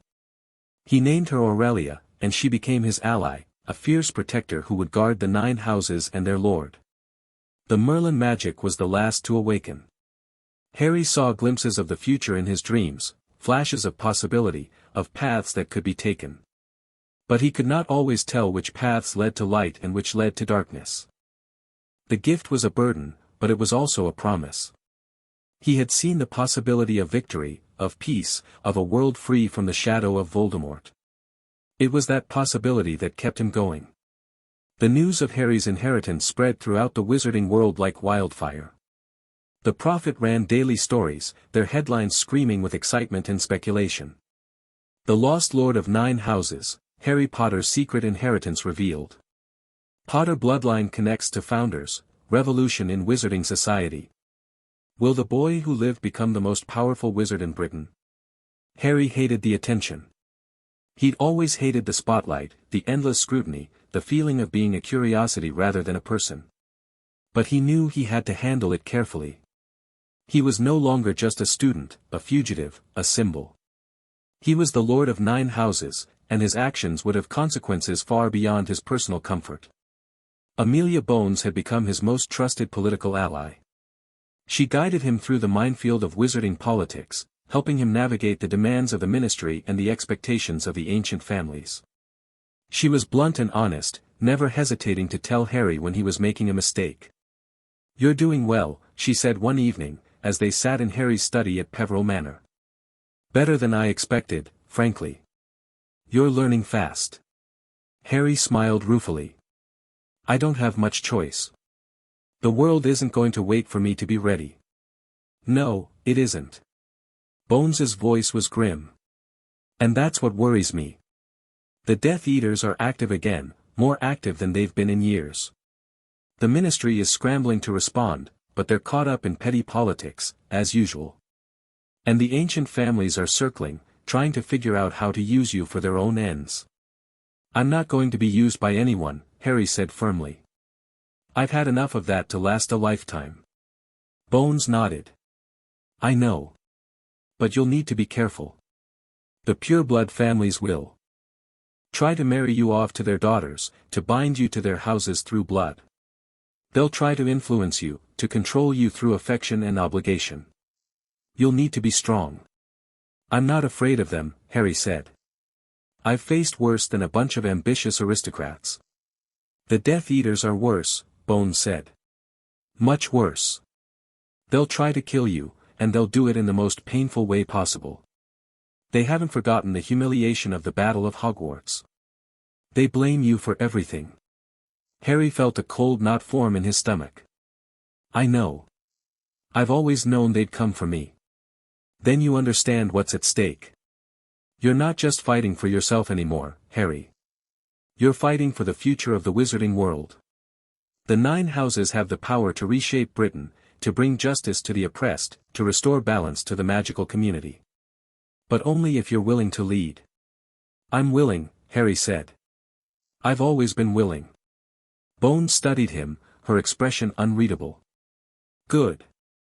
Because the time for preparation is almost over. The war is coming, Harry. And it's coming soon." The Battle of Hogwarts had ended, but the war was far from over. Death Eaters were still active, their reach extending into every corner of magical Britain. The ministry was divided, its leaders more concerned with their own power than the safety of their people. And the ancient families were circling, waiting to see which side would triumph. Harry knew he had to act. He had to unite the 9 houses, both symbolically and practically, to create a counterbalance to the forces of darkness. He had to inspire the people of Britain to stand up against the tyranny of the Death Eaters and the corruption of the ministry. He had to become something more than just a symbol. He had to become a leader. The transformation began with the other ancient families. Harry reached out to the remaining bloodlines, the Greengrasses, the Longbottoms, the Weasleys, and others, whose names were less well known. He offered them a vision of a united wizarding Britain, bound by honor and tradition, free from the corruption that had poisoned their society. Some of them were skeptical. The Greengrasses, in particular, were wary. They had been neutral for generations, avoiding the conflicts that had torn apart the pure-blood families. But Harry was persistent, and he offered them something they hadn't had in years: hope. "I don't want to control you," he told the assembled heads of the ancient families. "I want to work with you. I want to build something new, something that will last. The 9 houses have been divided for too long. It's time to come together." The Longbottoms were the first to pledge their support. Neville Longbottom, now a full-fledged Auror, stood with Harry and spoke of the darkness they had faced together, the battles they had won, the bonds that had been forged in fire. The Weasleys followed, their loyalty to Harry unwavering after all these years. The Greengrasses took longer. They were cautious, understandably so, but they remembered what the wizarding world had been like in the days before the war, before the death and destruction and division. They remembered a time when the ancient families had been united, when they had worked together to protect magical Britain. And they wanted that back. "We will support you," Lord Greengrass said finally. "But we will not be your pawns. We are not looking for a master. We are looking for a partner." Harry nodded. "That's all I've ever wanted. Partners. Allies. Friends." Lord Greengrass smiled. "Then we have a deal." The other houses came one by one. The descendants of the Peverils, scattered across Britain and Europe, returned to claim their legacy. The Healers of Avalon, who had hidden in the shadows for centuries, emerged to support Harry's cause. The Knights of Camelot, who had preserved the ancient martial traditions, pledged their swords to the Lord of 9 Houses. And the Dragons of Pendragon, the great beasts who had slumbered in isolation for centuries, stirred at the call of their lord. They came to Harry, one by one, offering their allegiance. They would fight for him. They would protect him. They would follow him into the heart of darkness. Harry felt the weight of it all, the responsibility, the expectations, the trust that so many people were placing in him. It was overwhelming, but it was also exhilarating. He had never felt so alive, so connected to something greater than himself. "I'm going to do it," he told Hermione and Ron one evening. "I'm going to unite the 9 houses and restore balance to the wizarding world. I'm going to make sure that no child ever has to grow up like I did, scared and alone and powerless." Hermione's eyes were bright with tears. "I know you can do it, Harry. I've always known." Ron clasped his shoulder. "You're not doing it alone, mate. We're with you. We've always been with you." Harry felt the warmth of their love and loyalty, and it gave him strength. He had been alone for so long, a child without family, a hero without a home. But now he had friends, allies, a community of people who believed in him. He was no longer the boy who lived in a cupboard under the stairs. He was the lord of 9 ancient houses. And he was ready to change the world. The dawn of the new era began with a gathering at Peveril Manor. The representatives of the 9 houses had assembled, the heads of the ancient families, the leaders of the magical orders, the soldiers of the dragon legions. They filled the great hall, their voices a low murmur of conversation. Harry stood at the head of the room, flanked by Amelia Bones and Nicholas Flamel. He looked out at the assembled crowd and felt a surge of emotion. These were his people now, his allies, his followers, his family. "I called you here today to speak of the future," Harry said, his voice carrying through the hall. "The future of magical Britain. The future of the 9 houses. The future of everything we hold dear." He paused, letting the words sink in. "We have been divided for too long.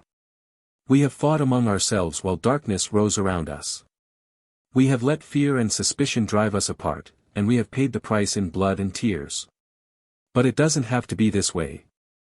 It can be different. It will be different. The crowd listened in silence. Together, we can restore balance to the wizarding world. Together, we can fight the darkness that threatens to consume us. Together, we can build a future worthy of our ancestors, a future of peace, justice, and prosperity for all. He raised his hand, and the light of the 9 houses blazed around him, the golden fire of Gryffindor, the silver glow of Slytherin, the blue light of Ravenclaw, the warmth of Hufflepuff, the shadow of Peveril, the radiance of Avalon, the steel of Camelot, the flame of Pendragon, the wisdom of Merlin. I am the Lord of 9 houses, Harry said. And I will lead you into the light. The hall erupted in applause, in shouts of joy and triumph. The 9 houses had awakened, and their lord had risen. The war was coming. But Harry Potter was ready to fight. Chapter 4, The War of Noble Houses. The great hall of Peveril Manor fell silent as the applause died away, but the energy in the room remained electric, a tangible current that crackled through the ancient stones and echoed in the hearts of everyone present. Harry stood at the head of the assembly, the light of the 9 houses still flickering faintly around him, and felt the weight of their expectations pressing down on his shoulders. But he also felt something else, a deep, abiding sense of purpose that had been absent for so long. This was what he was meant to do. This was who he was meant to be. Not just the boy who lived, not just the chosen one, but the Lord of 9 ancient houses, the leader of a new era. The representatives filed out of the great hall, their voices a low hum of conversation and speculation. Harry remained at the head of the room, watching them go, his mind racing with everything that still needed to be done. You did well, Amelia Bones said, coming to stand beside him. Better than I expected, frankly. You've got a gift for this. Harry smiled ruefully. I don't feel like I have a gift. I feel like I'm making it up as I go along. That's what leadership is, Bones said. Making it up as you go along, and hoping no one notices. Harry laughed, a short, surprised sound. Is that what you do? Every single day. Bones's expression was serious. The only difference between a good leader and a bad one is that the good leader admits when they're wrong and adapts. You've done that, Harry. You've listened to advice, you've learned from your mistakes, and you've grown. That's more than most people can say. Harry nodded, but his mind was already racing ahead. The gathering had been a success, more than a success, really. The 9 houses had pledged their support, their loyalty, their resources. But support and loyalty were not the same as unity. And unity was what he needed if he was going to stand against the forces that were arrayed against him. The pureblood families will be meeting soon, Bones continued, her voice dropping. I've heard whispers that several of them are planning to challenge your claim. They'll say that your blood is tainted, that your Muggle mother disqualifies you from the ancient titles. They'll try to strip you of everything you've gained. Harry felt a cold anger settle in his chest. Let them try. You need to be careful, Bones said. The pureblood families have been playing this game for centuries. They know every trick, every loophole, every way to undermine an opponent. You're new to this, Harry. You don't have the experience. Then I'll learn. Harry's voice was steady. I've faced worse than a bunch of aristocrats who think they're better than everyone else. I've faced Death Eaters. I've faced the Dark Lord himself. I'm not going to let a few purebloods intimidate me. Bones studied him for a long moment, something unreadable in her eyes. You really have changed, haven't you? The boy who walked into the ministry 3 years ago, terrified and uncertain, he's gone. The boy who walked into the ministry 3 years ago had just watched his godfather die, Harry said quietly. He'd been through more than anyone should have to go through, and he was still trying to figure out how to survive. I'm not that boy anymore. No, Bones agreed. You're not. And that's exactly what the pureblood families are afraid of. The challenge came sooner than Harry expected.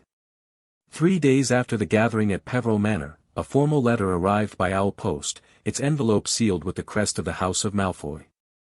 Harry stared at it for a long moment, a cold knot forming in his stomach, before breaking the seal with trembling fingers. The letter was brief, formal, and devastating.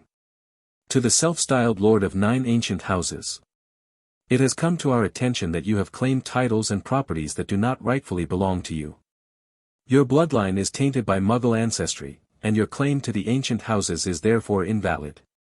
We demand that you renounce your false titles immediately and submit to the authority of the Wizengamot, which will determine the true disposition of the houses in question. If you refuse, we will have no choice but to pursue legal action against you. This is not a threat, it is a warning. The ancient families of Britain will not stand idly by while a half-blood pretender steals their heritage. Signed. The most ancient and noble house of Malfoy.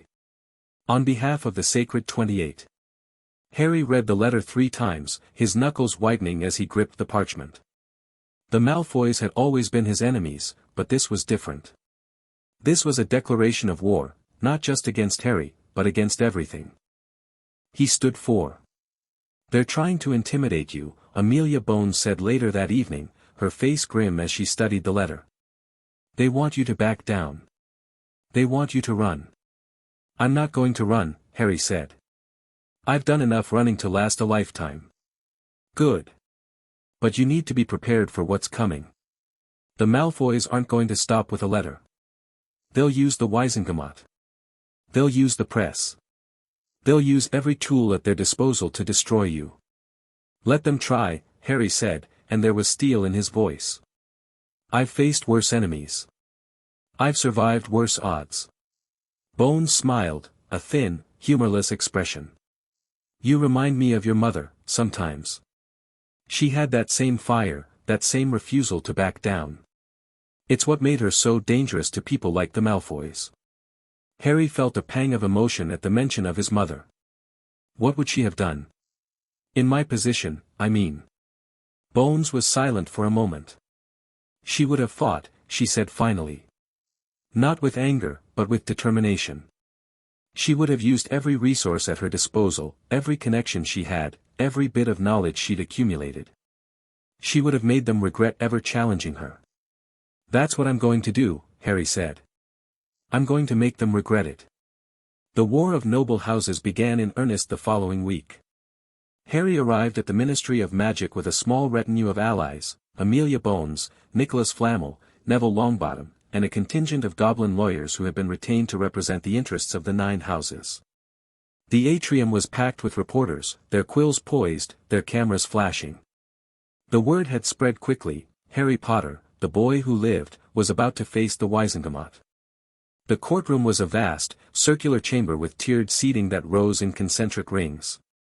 The members of the Wizengamot sat in their robes, their faces impassive, their eyes fixed on Harry as he entered. At the center of the chamber stood a raised dais, where the chief warlock presided.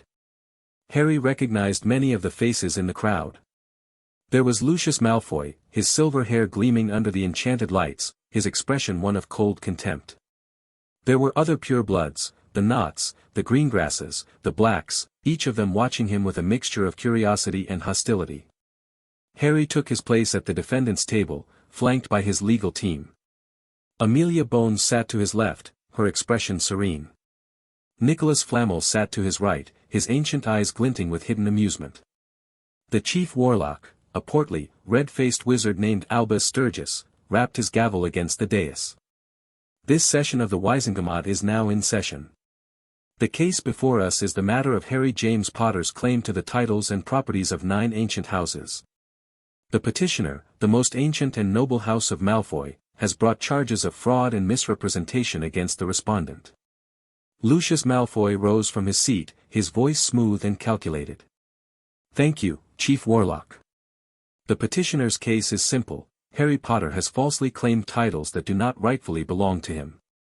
His bloodline is tainted by Muggle ancestry, and he has no legitimate claim to the ancient houses. We demand that the Wizengamot revoke his titles and return the properties to their rightful heirs. Harry's legal team rose to their feet. The respondent denies the charges, Amelia Bones said, her voice ringing through the chamber. Harry Potter's claim to the 9 ancient houses is supported by extensive genealogical evidence, confirmed by the goblins of Gringotts and the most respected magical historians in Britain. His bloodline is purer, in fact, than many of the so-called Sacred 28. Malfoy's face twisted with contempt. His mother was a muggle. The blood of muggles cannot carry the magic of the ancient houses. It's a biological impossibility. The blood of muggles has been part of the magical world for centuries, Flamel said, his voice calm and measured. Merlin himself was the son of a muggle woman. Does that mean his magic was tainted? Does that mean his legacy is invalid? The chamber erupted in murmurs. The mention of Merlin, the greatest wizard in history, sent ripples of shock through the assembled Wizengamot. Malfoy's face flushed. That's different. Merlin. Merlin was no different from Harry Potter, Flamel said. His mother was a muggle. His father was a wizard. And he became the most powerful wizard who ever lived. If Harry Potter's blood is tainted, then so was Merlin's. And if Merlin's legacy is invalid, then every wizard and witch in Britain has no claim to the magic that he established. The murmurs grew louder. Harry could see the members of the Wizengamot exchanging glances, their carefully constructed arguments crumbling around them. That's irrelevant, Malfoy snarled. This isn't about Merlin. This is about Harry Potter, a boy who has no right to the titles he claims. The goblins of Gringotts disagree, Bones said. Gringotts has recognized Harry Potter as the Lord of 9 houses, Gryffindor, Slytherin, Ravenclaw, Hufflepuff, Peveril, Avalon, Camelot, Pendragon, and Merlin. This recognition is binding. It is final. It cannot be contested. The goblins have no authority over the matters of pure-blood houses, Malfoy said. On the contrary, a deep voice said from the back of the chamber. Director Ragnarok stepped forward, his ancient face unreadable. The goblins of Gringotts have authority over all magical properties and titles in Britain. It is our responsibility to maintain the records of inheritance, and we have determined that Harry Potter is the legitimate heir of the 9 houses in question. The chamber erupted in chaos. Malfoy was shouting, his face purple with rage. Other purebloods were rising from their seats, their voices raised in protest. The chief warlock was rapping his gavel against the dais, demanding order. But Harry wasn't listening. He was watching the faces of the Wizengamot, seeing the cracks forming in their unity. Some of them were shocked. Some of them were uncertain. And some of them, a small but growing number, were beginning to look at Harry with something like respect. He had won the first battle. But the war was far from over. The next few weeks were a blur of legal maneuvering and political maneuvering. The Malfoys and their allies didn't give up, they were too proud, too invested, too determined to maintain their hold on power. They filed motion after motion, challenged every piece of evidence, tried every trick in the book. But Harry had allies of his own. The goblins were relentless in their support, their legal arguments ironclad. Amelia Bones used her influence to keep the ministry from interfering. Nicholas Flamel advised Harry on strategy, his ancient wisdom invaluable. And the 9 houses themselves began to take shape as a political force. The descendants of the ancient families, some of whom had been marginalized for generations, rallied to Harry's cause. They remembered the days when their ancestors had been powerful, respected, and influential. They wanted that back. And they believed Harry could give it to them. The Wizengamot hearings became a public spectacle. The Daily Prophet covered every session, their headlines growing more sensational by the day. Potter versus Malfoy, the battle for the ancient houses. Will the boy who lived destroy the sacred 28? Purebloods cry foul as Potter's empire expands. Harry hated the attention, but he knew he couldn't afford to ignore it. He gave interviews, made appearances, spoke to anyone who would listen. He talked about the importance of unity, of moving beyond the old divisions of blood status. He talked about a future where all magical beings, wizards, witches, goblins, house elves, could live in harmony. The public responded.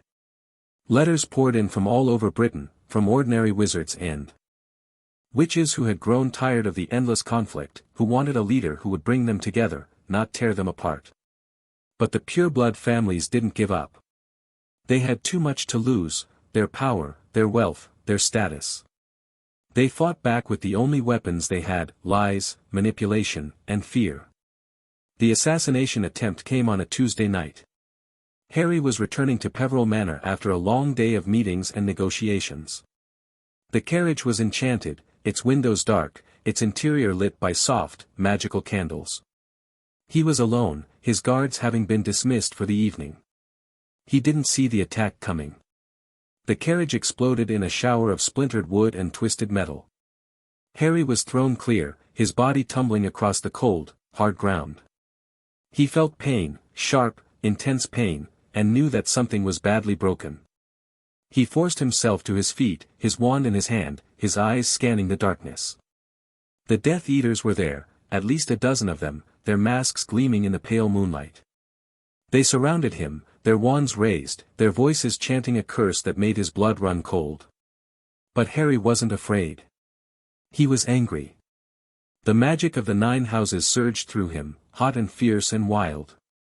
He raised his wand, and a wave of power exploded outward, knocking the Death Eaters off their feet.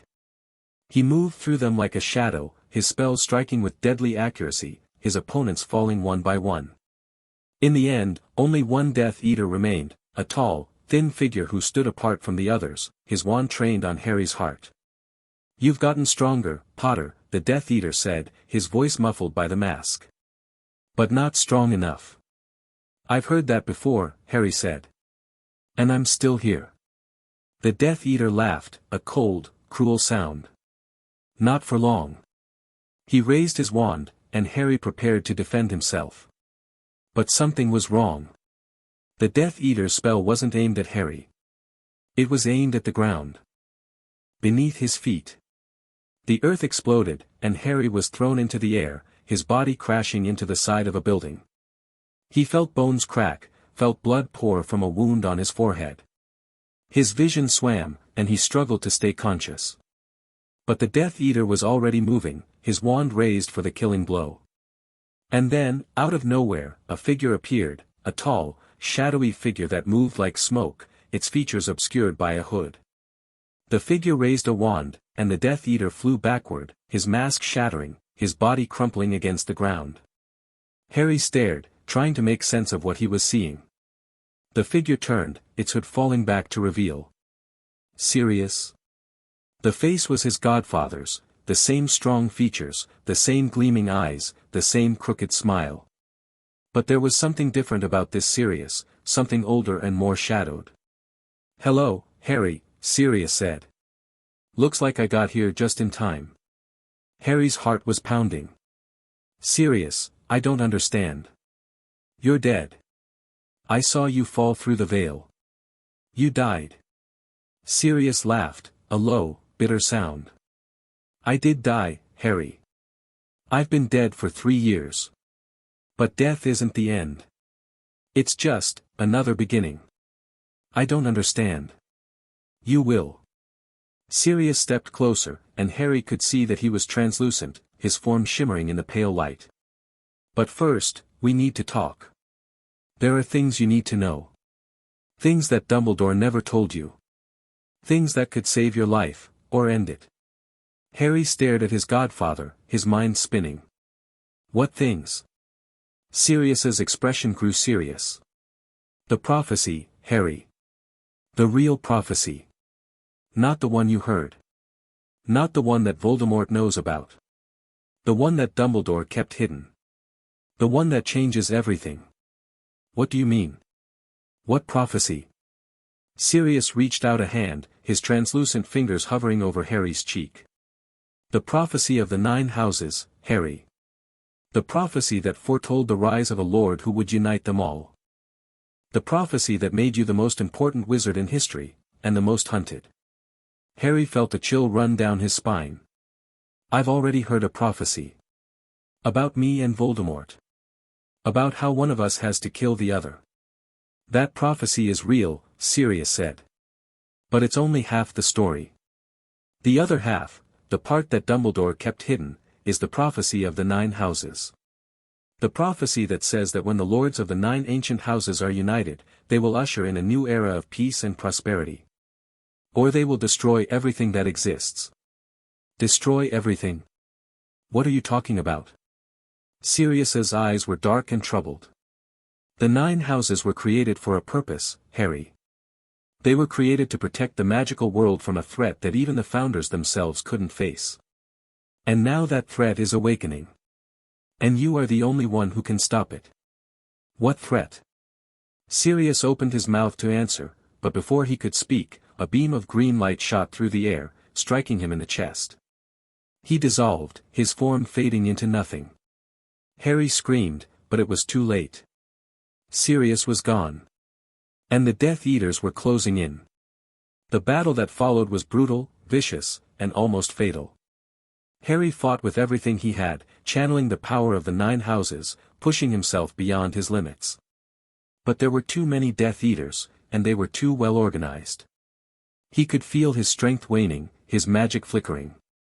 He was about to fall, about to give in to the darkness that was closing in around him, when a massive shape descended from the sky, its golden scales gleaming in the moonlight. Aurelia had come to save him. The dragon roared, and the Death Eaters scattered, their spells bouncing harmlessly off her armored hide. She swept down, her massive claws grabbing Harry and lifting him into the sky. Harry hung in her grip, his body battered and broken, his mind spinning. He had survived. But Sirius was gone again, and this time, there was no coming back. He closed his eyes and let the darkness take him. Harry woke in the healing wing of Peveril Manor, his body wrapped in bandages, his head throbbing with pain. Amelia Bones was there, her face tired and worried. Nicholas Flamel was there too, his ancient eyes filled with something that might have been pity. What happened? Harry asked, his voice hoarse. Sirius. He was a shade, Flamel said gently. A fragment of his spirit, sent by some ancient magic. He couldn't stay. The living world is not meant for the dead. What did he mean? The prophecy of the 9 houses? The threat? Flamel's expression grew grave. I don't know, Harry. I've never heard of such a prophecy. But if Sirius came back to warn you, then it must be real. And it must be important. What do I do? Flamel was silent for a long moment. You survive, he said finally. You survive, and you keep fighting. The 9 houses need you. The wizarding world needs you.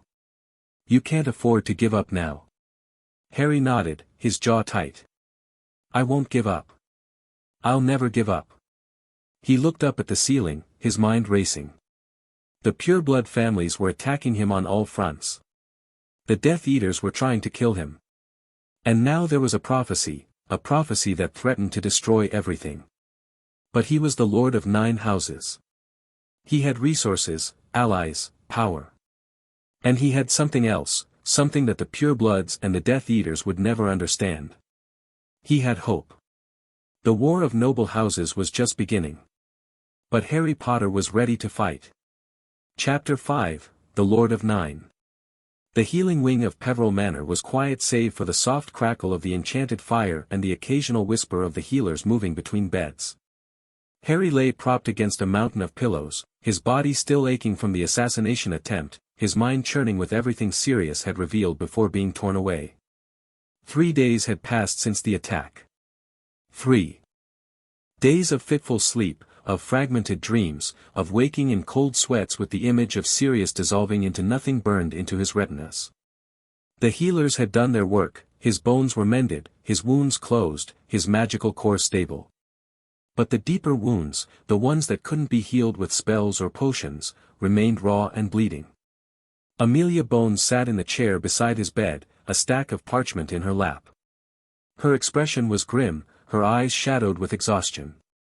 She had been working around the clock, trying to contain the fallout from the assassination attempt and the growing political crisis. The Malfoys are spinning the attack, she said, her voice flat. They're claiming you staged it yourself, that you hired the Death Eaters to make yourself look like a victim, to gain sympathy and support. Harry laughed, a short, bitter sound. Of course they are. Why wouldn't they? The Prophet is running with it, Bones continued. Rita Skeeter has written a scathing piece about how you're a danger to the wizarding world, how your unchecked power is corrupting the ancient traditions of our society. Let them write whatever they want, Harry said. I don't care about the profit. I don't care about what people think of me. Bones's expression softened. You should care, Harry. Public opinion matters. If the people believe the lies, they'll turn against you. And then the purebloods will have what they want. Harry closed his eyes, his jaw tight. Then I'll prove them wrong. I'll show them who I really am. How? Harry opened his eyes and met Bones's gaze. I'll master the legacies of the 9 houses. I'll become the lord they were meant to follow. And I'll show the wizarding world that I'm not the monster the Malfoys want them to believe. The training began the next morning, as soon as Harry was cleared by the healers. Nicholas Flamel had assembled a team of experts, masters of each of the 9 houses' magical traditions, brought from across Britain and Europe to teach Harry the secrets of his inheritance. The first week was devoted to the Gryffindor legacy. Harry trained with Sir Gawain, a descendant of the Knights of Camelot, who taught him the martial magics of the warrior house. Harry learned to channel his courage into combat spells, to feel the pulse of battle magic in his blood, to move with the speed and precision of a seasoned fighter. Your courage is your greatest weapon, Sir Gawain said, his sword flashing in the morning light. But courage without skill is just recklessness. You must learn to control your power, to focus it, to use it with precision. Harry sparred with Sir Gawain for hours, his body aching, his mind focused. He learned to anticipate attacks, to counter spells, to use the environment to his advantage. He learned to fight with his wand and without it, to rely on instinct and reflexes as well as magic. By the end of the week, Harry could hold his own against Sir Gawain, not easily, not perfectly, but competently. He felt a sense of accomplishment that he hadn't felt in years. He was becoming the warrior he had always needed to be. The second week was devoted to the Slytherin legacy. Harry studied with Lord Severin Greengrass, the patriarch of the Greengrass family, who taught him the subtle arts of politics and manipulation. Power is not just about force, Lord Greengrass said, his voice smooth as silk. It is about influence. It is about understanding people, their motivations, their fears, their desires. If you can understand what people want, you can control them. Harry struggled with the Slytherin arts at first. He had always been direct, honest, and straightforward. The idea of manipulation, of using people's weaknesses against them, felt wrong, somehow. But Lord Greengrass was patient, explaining the difference between manipulation and persuasion. Manipulation is about taking advantage of people. Persuasion is about helping them see what is in their own best interest. The Slytherin gift is not inherently dark, Harry. It is about understanding the human heart and using that understanding to build bridges, not walls. Harry thought about that. He thought about the Dursleys, about how they had manipulated him for years, making him feel small, worthless, powerless. He thought about Dumbledore, about how he had manipulated Harry for years, keeping him ignorant, controlling his choices, shaping him into the weapon he wanted. He didn't want to be like them.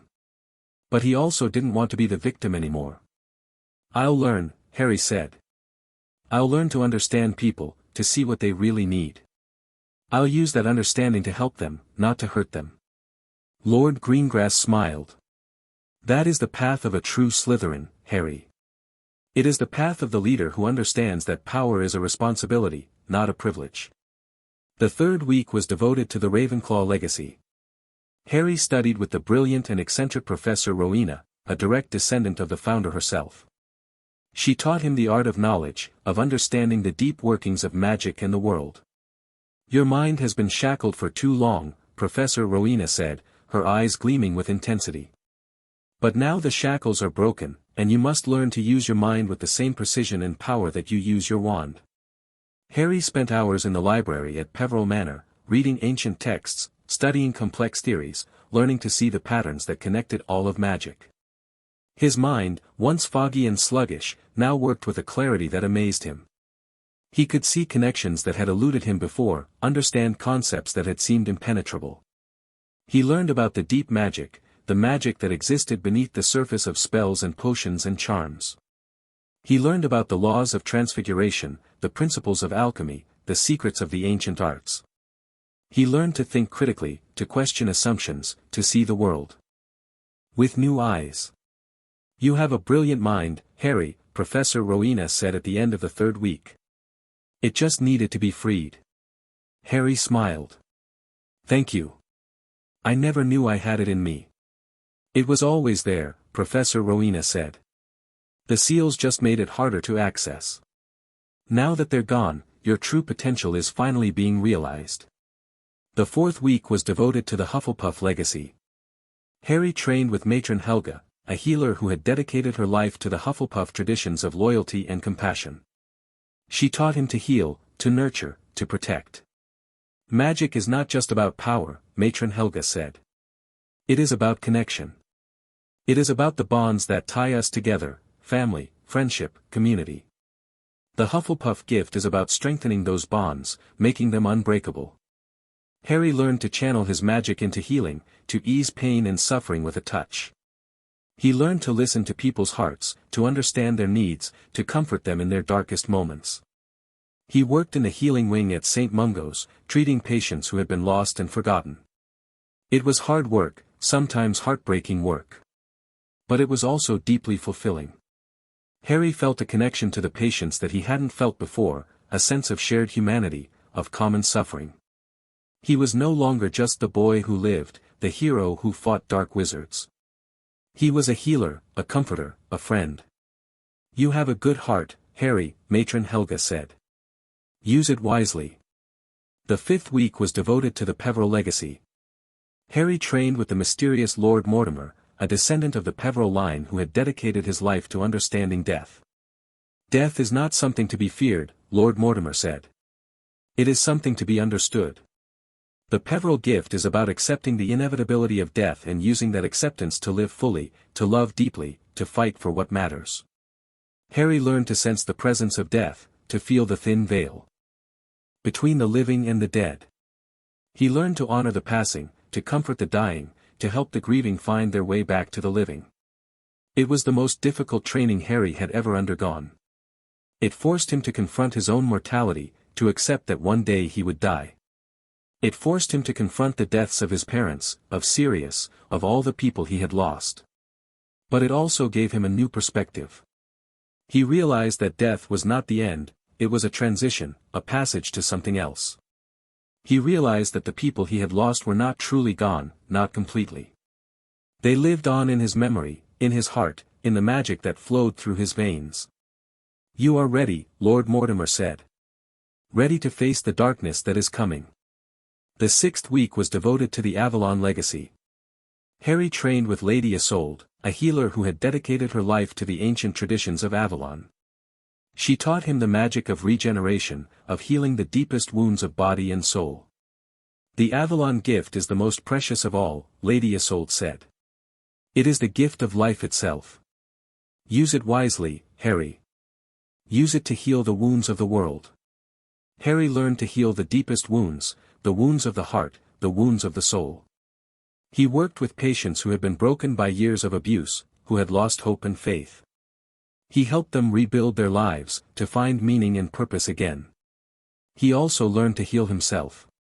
The years of abuse had left deep scars, both visible and invisible. But with the Avalon magic, Harry began to heal those scars. He learned to forgive himself, to love himself, to accept himself as he was.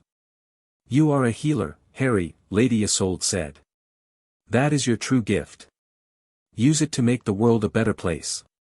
The seventh week was devoted to the Camelot legacy. Harry trained with Sir Gareth, the current head of the Order of the Round Table. He taught Harry the ancient martial traditions of the Knights of Camelot, the warrior code, the principles of honor and loyalty, the art of leadership. "You are a leader, Harry," Sir Gareth said. "You have always been a leader, even when you didn't realize it. But being a leader is not just about giving orders.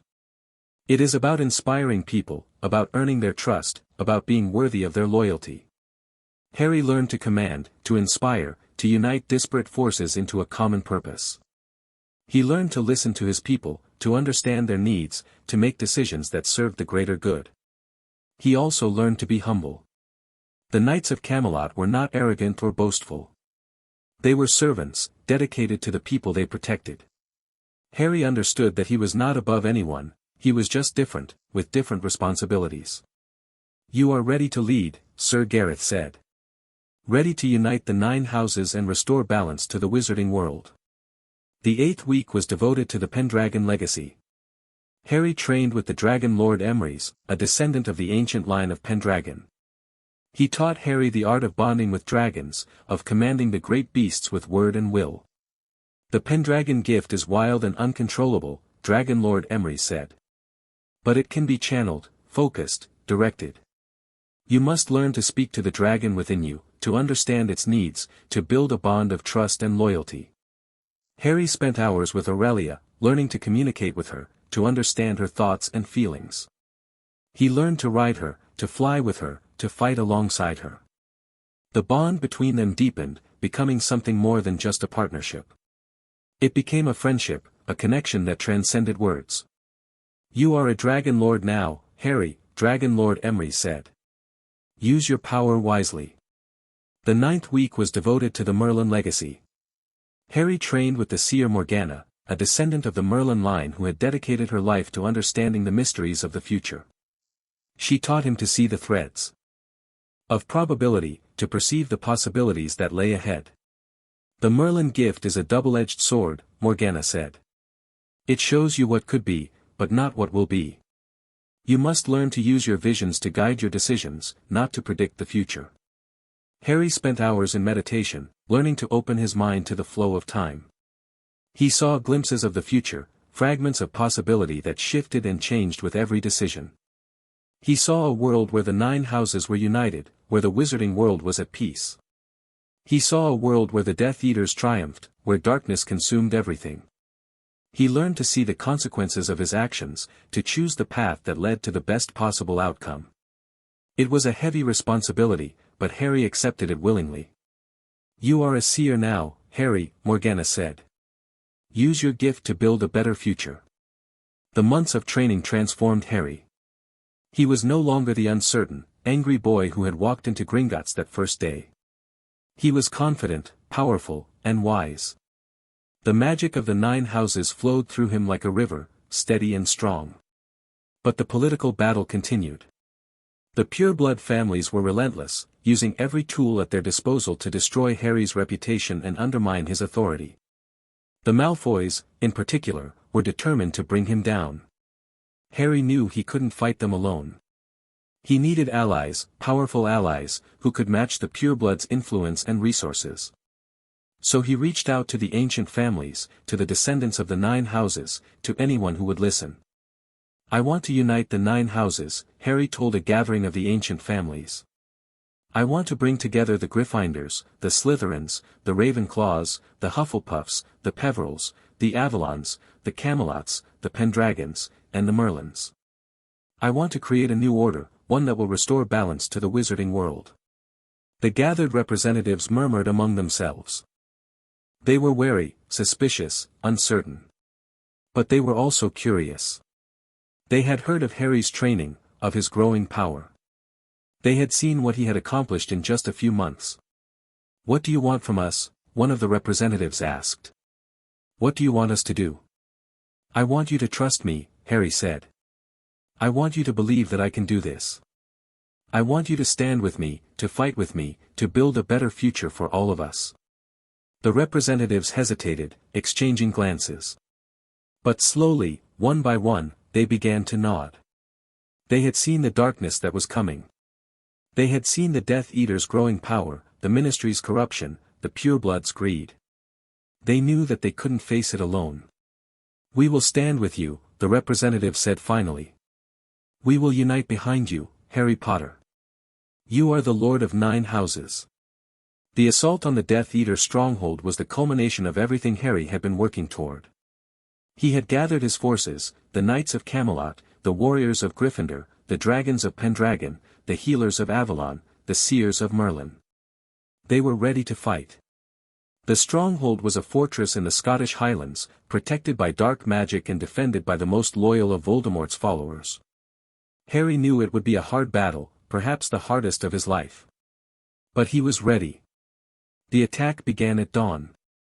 Harry led the charge, his wand blazing, Aurelia sweeping down from the sky. The battle was brutal, the enemy's resistance fierce and unyielding.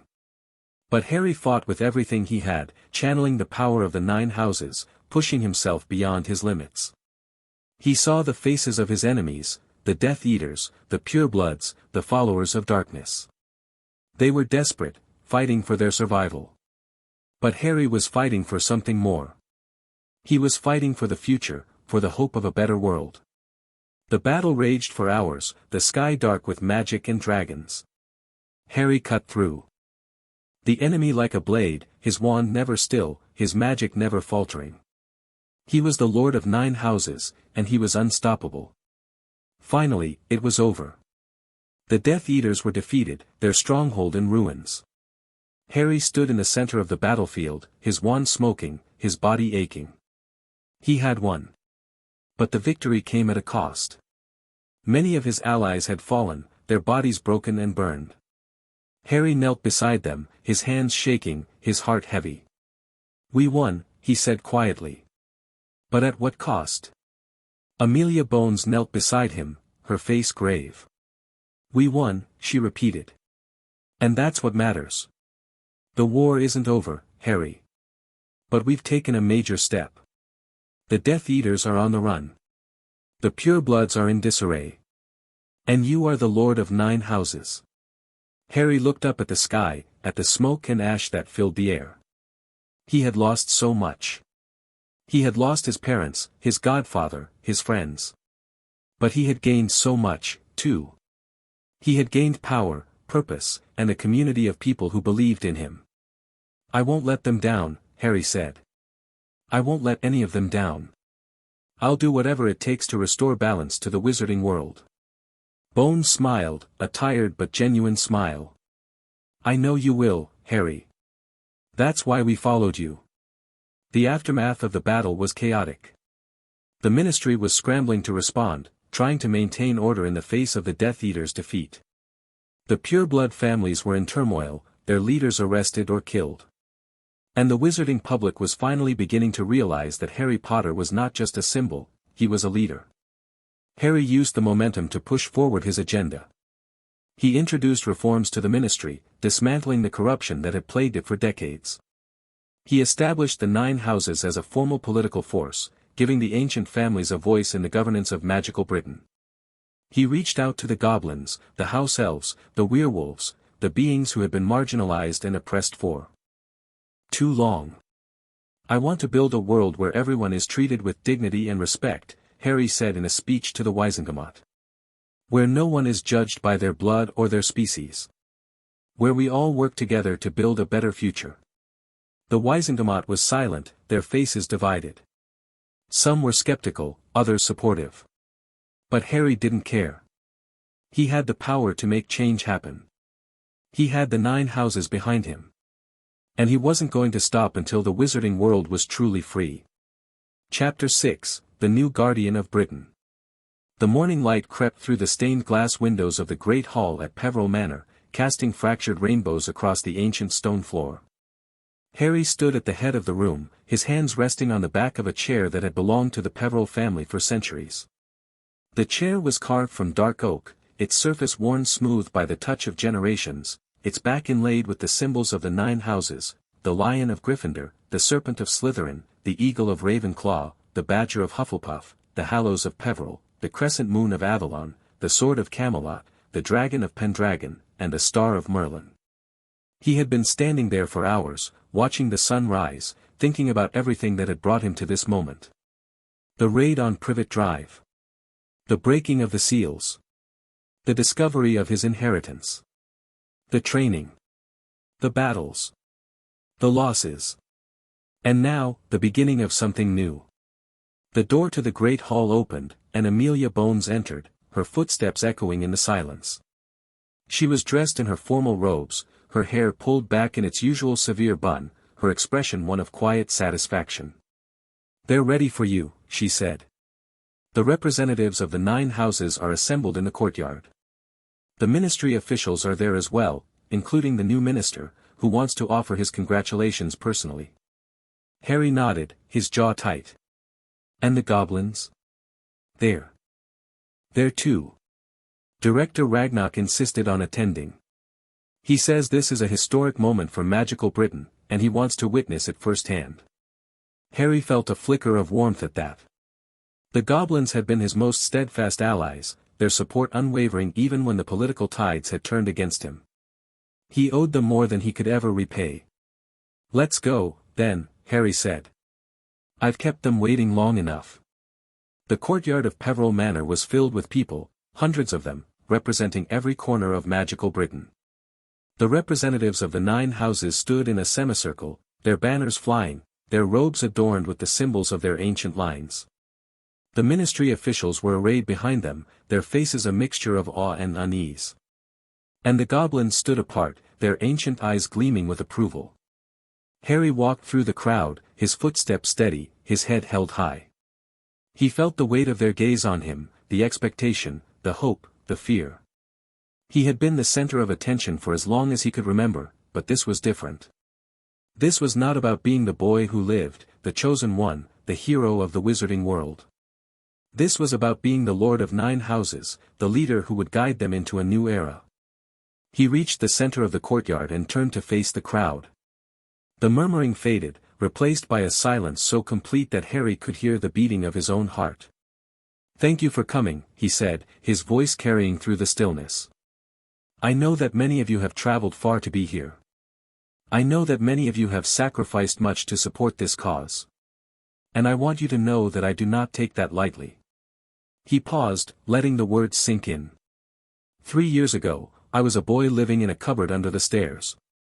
I had no family, no friends, no future. I was told that I was worthless, that I was a freak, that I would never amount to anything. The crowd listened in silence, their faces intent. But I was wrong about myself.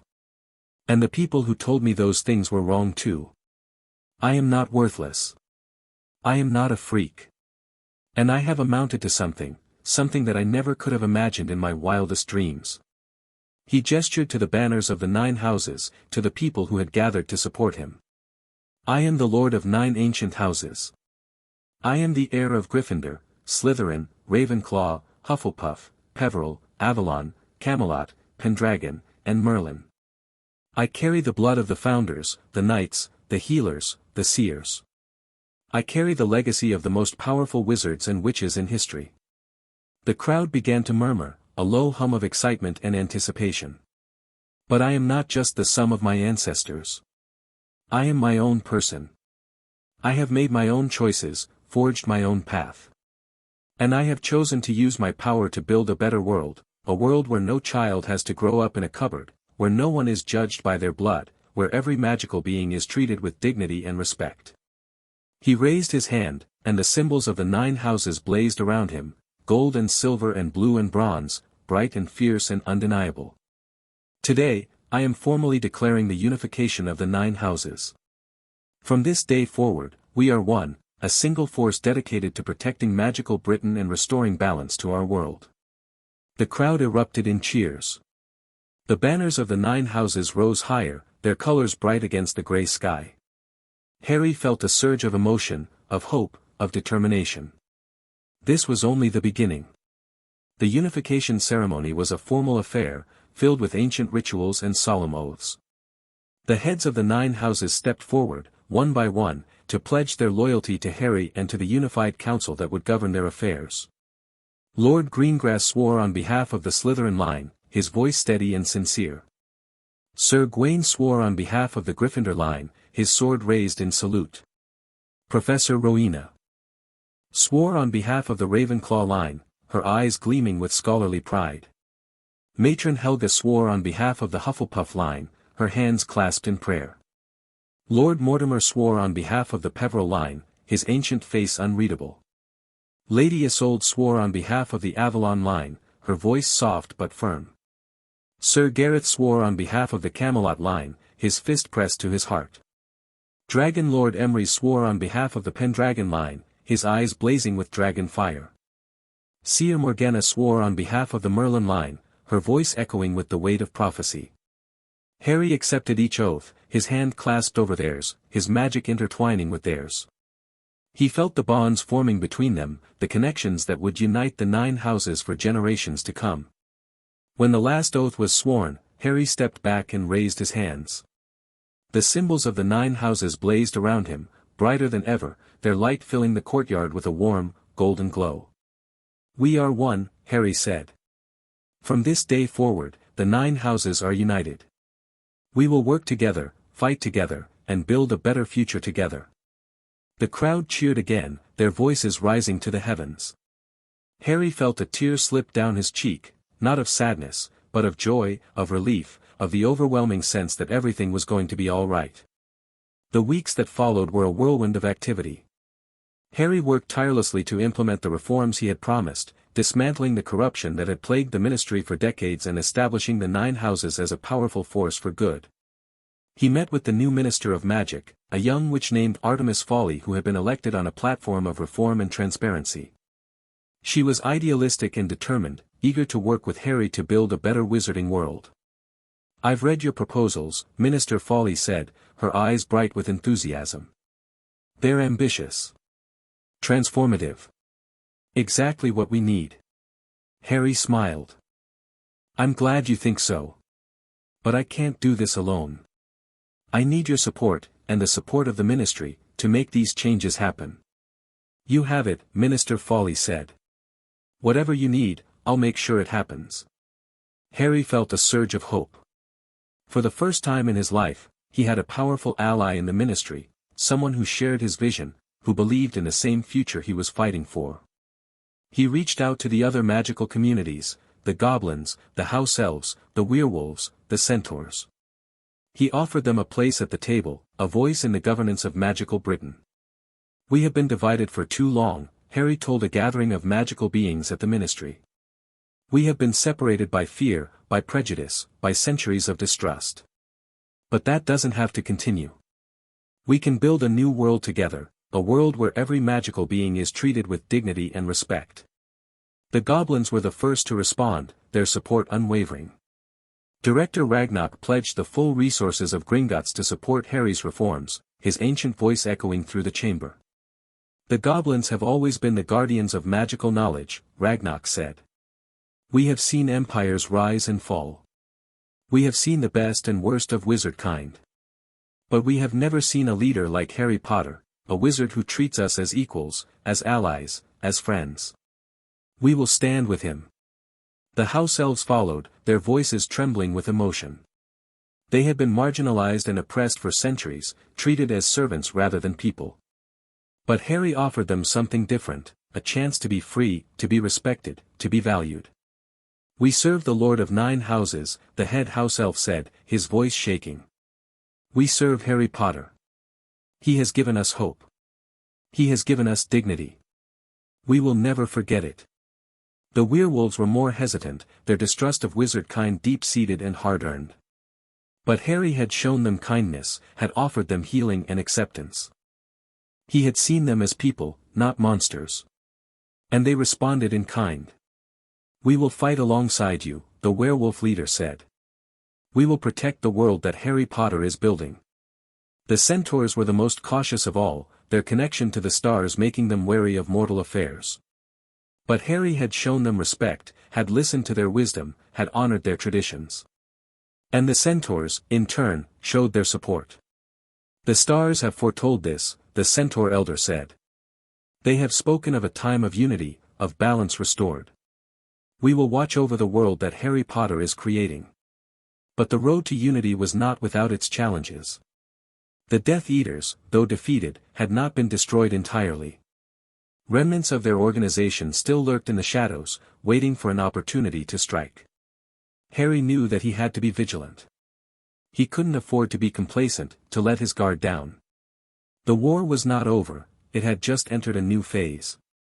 The assassination attempts continued. Death Eaters would appear out of nowhere, their spells aimed at Harry's heart. But Harry was ready for them now, his training and his allies making him nearly invincible. He fought alongside Amelia Bones and the Aurors, leading the charge against the remaining Death Eaters. He worked with the goblins to track the dark wizard's movements, using their network of informants and spies. He used his visions, his Merlin gift, to anticipate their attacks and counter them before they could happen. It was exhausting work, brutal and relentless. But Harry never gave up, never stopped fighting. He was the Lord of 9 houses, and he would not rest until the darkness was defeated once and for all.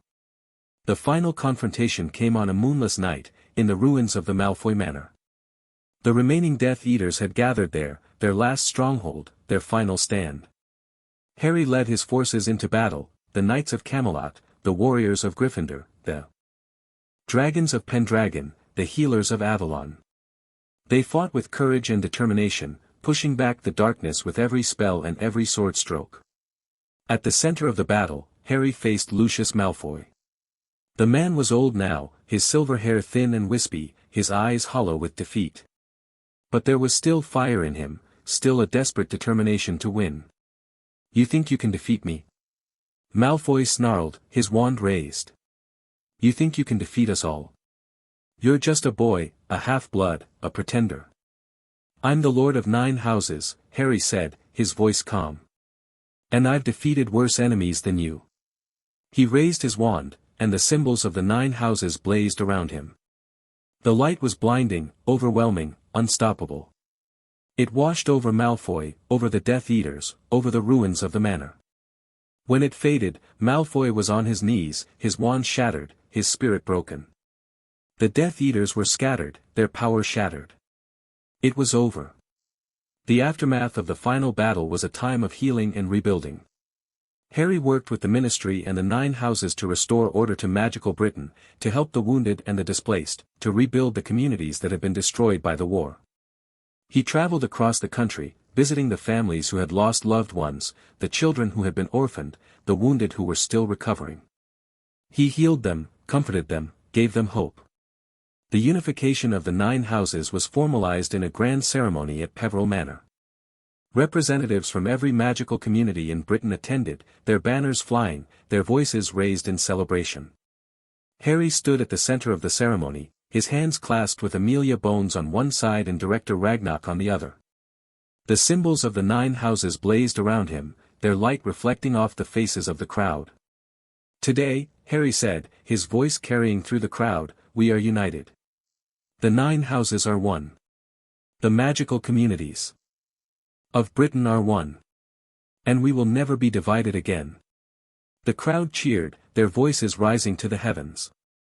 Harry felt a tear slip down his cheek, not of sadness, but of joy, of relief, of the overwhelming sense that everything was going to be all right. The years that followed were golden years for magical Britain. The reforms that Harry had implemented transformed the wizarding world, making it more just, more equitable, more fair. The goblins were treated as equals. The house elves were freed. The werewolves were integrated into society. The centaurs were consulted on matters of magic and prophecy. The 9 houses flourished under Harry's leadership, their ancient magic renewed and strengthened. The new generation of wizards and witches grew up in a world that was free from the shadow of darkness, free from the fear of the Death Eaters, free from the divisions that had plagued their parents and grandparents.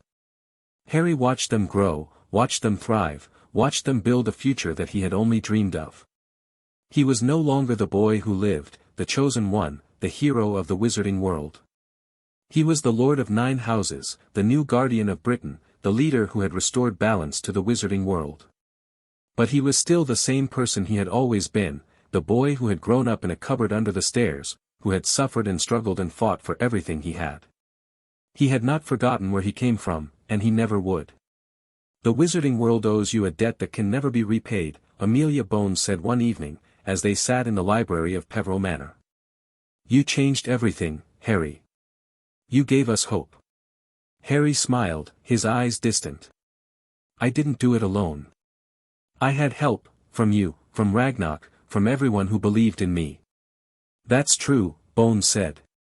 "But you were the catalyst, the spark that started the fire. Without you, none of this would have happened." Harry was silent for a moment, thinking about everything that had brought him to this moment. The raid on Privet Drive. The breaking of the seals. The training. The battles. The losses. The victories. "I'm just glad it's over," Harry said finally. "Glad that the war is done, that the darkness is defeated, that we can finally build something better." Bones nodded. "We will. Together." Harry sat in the great hall of Peveril Manor, the symbols of the 9 houses blazing around him. He was surrounded by the people he loved, Ron and Hermione, Neville and Luna, Amelia and Ragnarok, the representatives of the 9 houses. They were celebrating the first anniversary of the unification, a day of joy and remembrance. Harry looked around the room, at the faces of the people who had stood by him, and felt a surge of gratitude. He had come so far from the boy who had lived in a cupboard under the stairs. He had faced impossible odds and emerged victorious. He had lost so much, but he had gained so much as well. "Harry," Hermione said, squeezing his hand. "Are you okay?" Harry nodded, a smile spreading across his face. "I'm perfect," he said. "I'm exactly where I'm meant to be." And as he looked out at the people he loved, at the future he had helped to create, Harry felt a sense of peace settle over him. The darkness was defeated. The world was safe. And he was free. He was the Lord of 9 houses, the new guardian of Britain. And he would never stop fighting for a better world. The next morning, Harry stood on the battlements of Peveril Manor, watching the sun rise over the Scottish Highlands. The sky was a blaze of gold and pink, the mountains shrouded in mist, the world stretching out before him like an endless promise. Amelia Bones came to stand beside him, her expression serene. "It's beautiful, isn't it?" Harry nodded. "It is. I've seen this view 1,000 times, and it never gets old."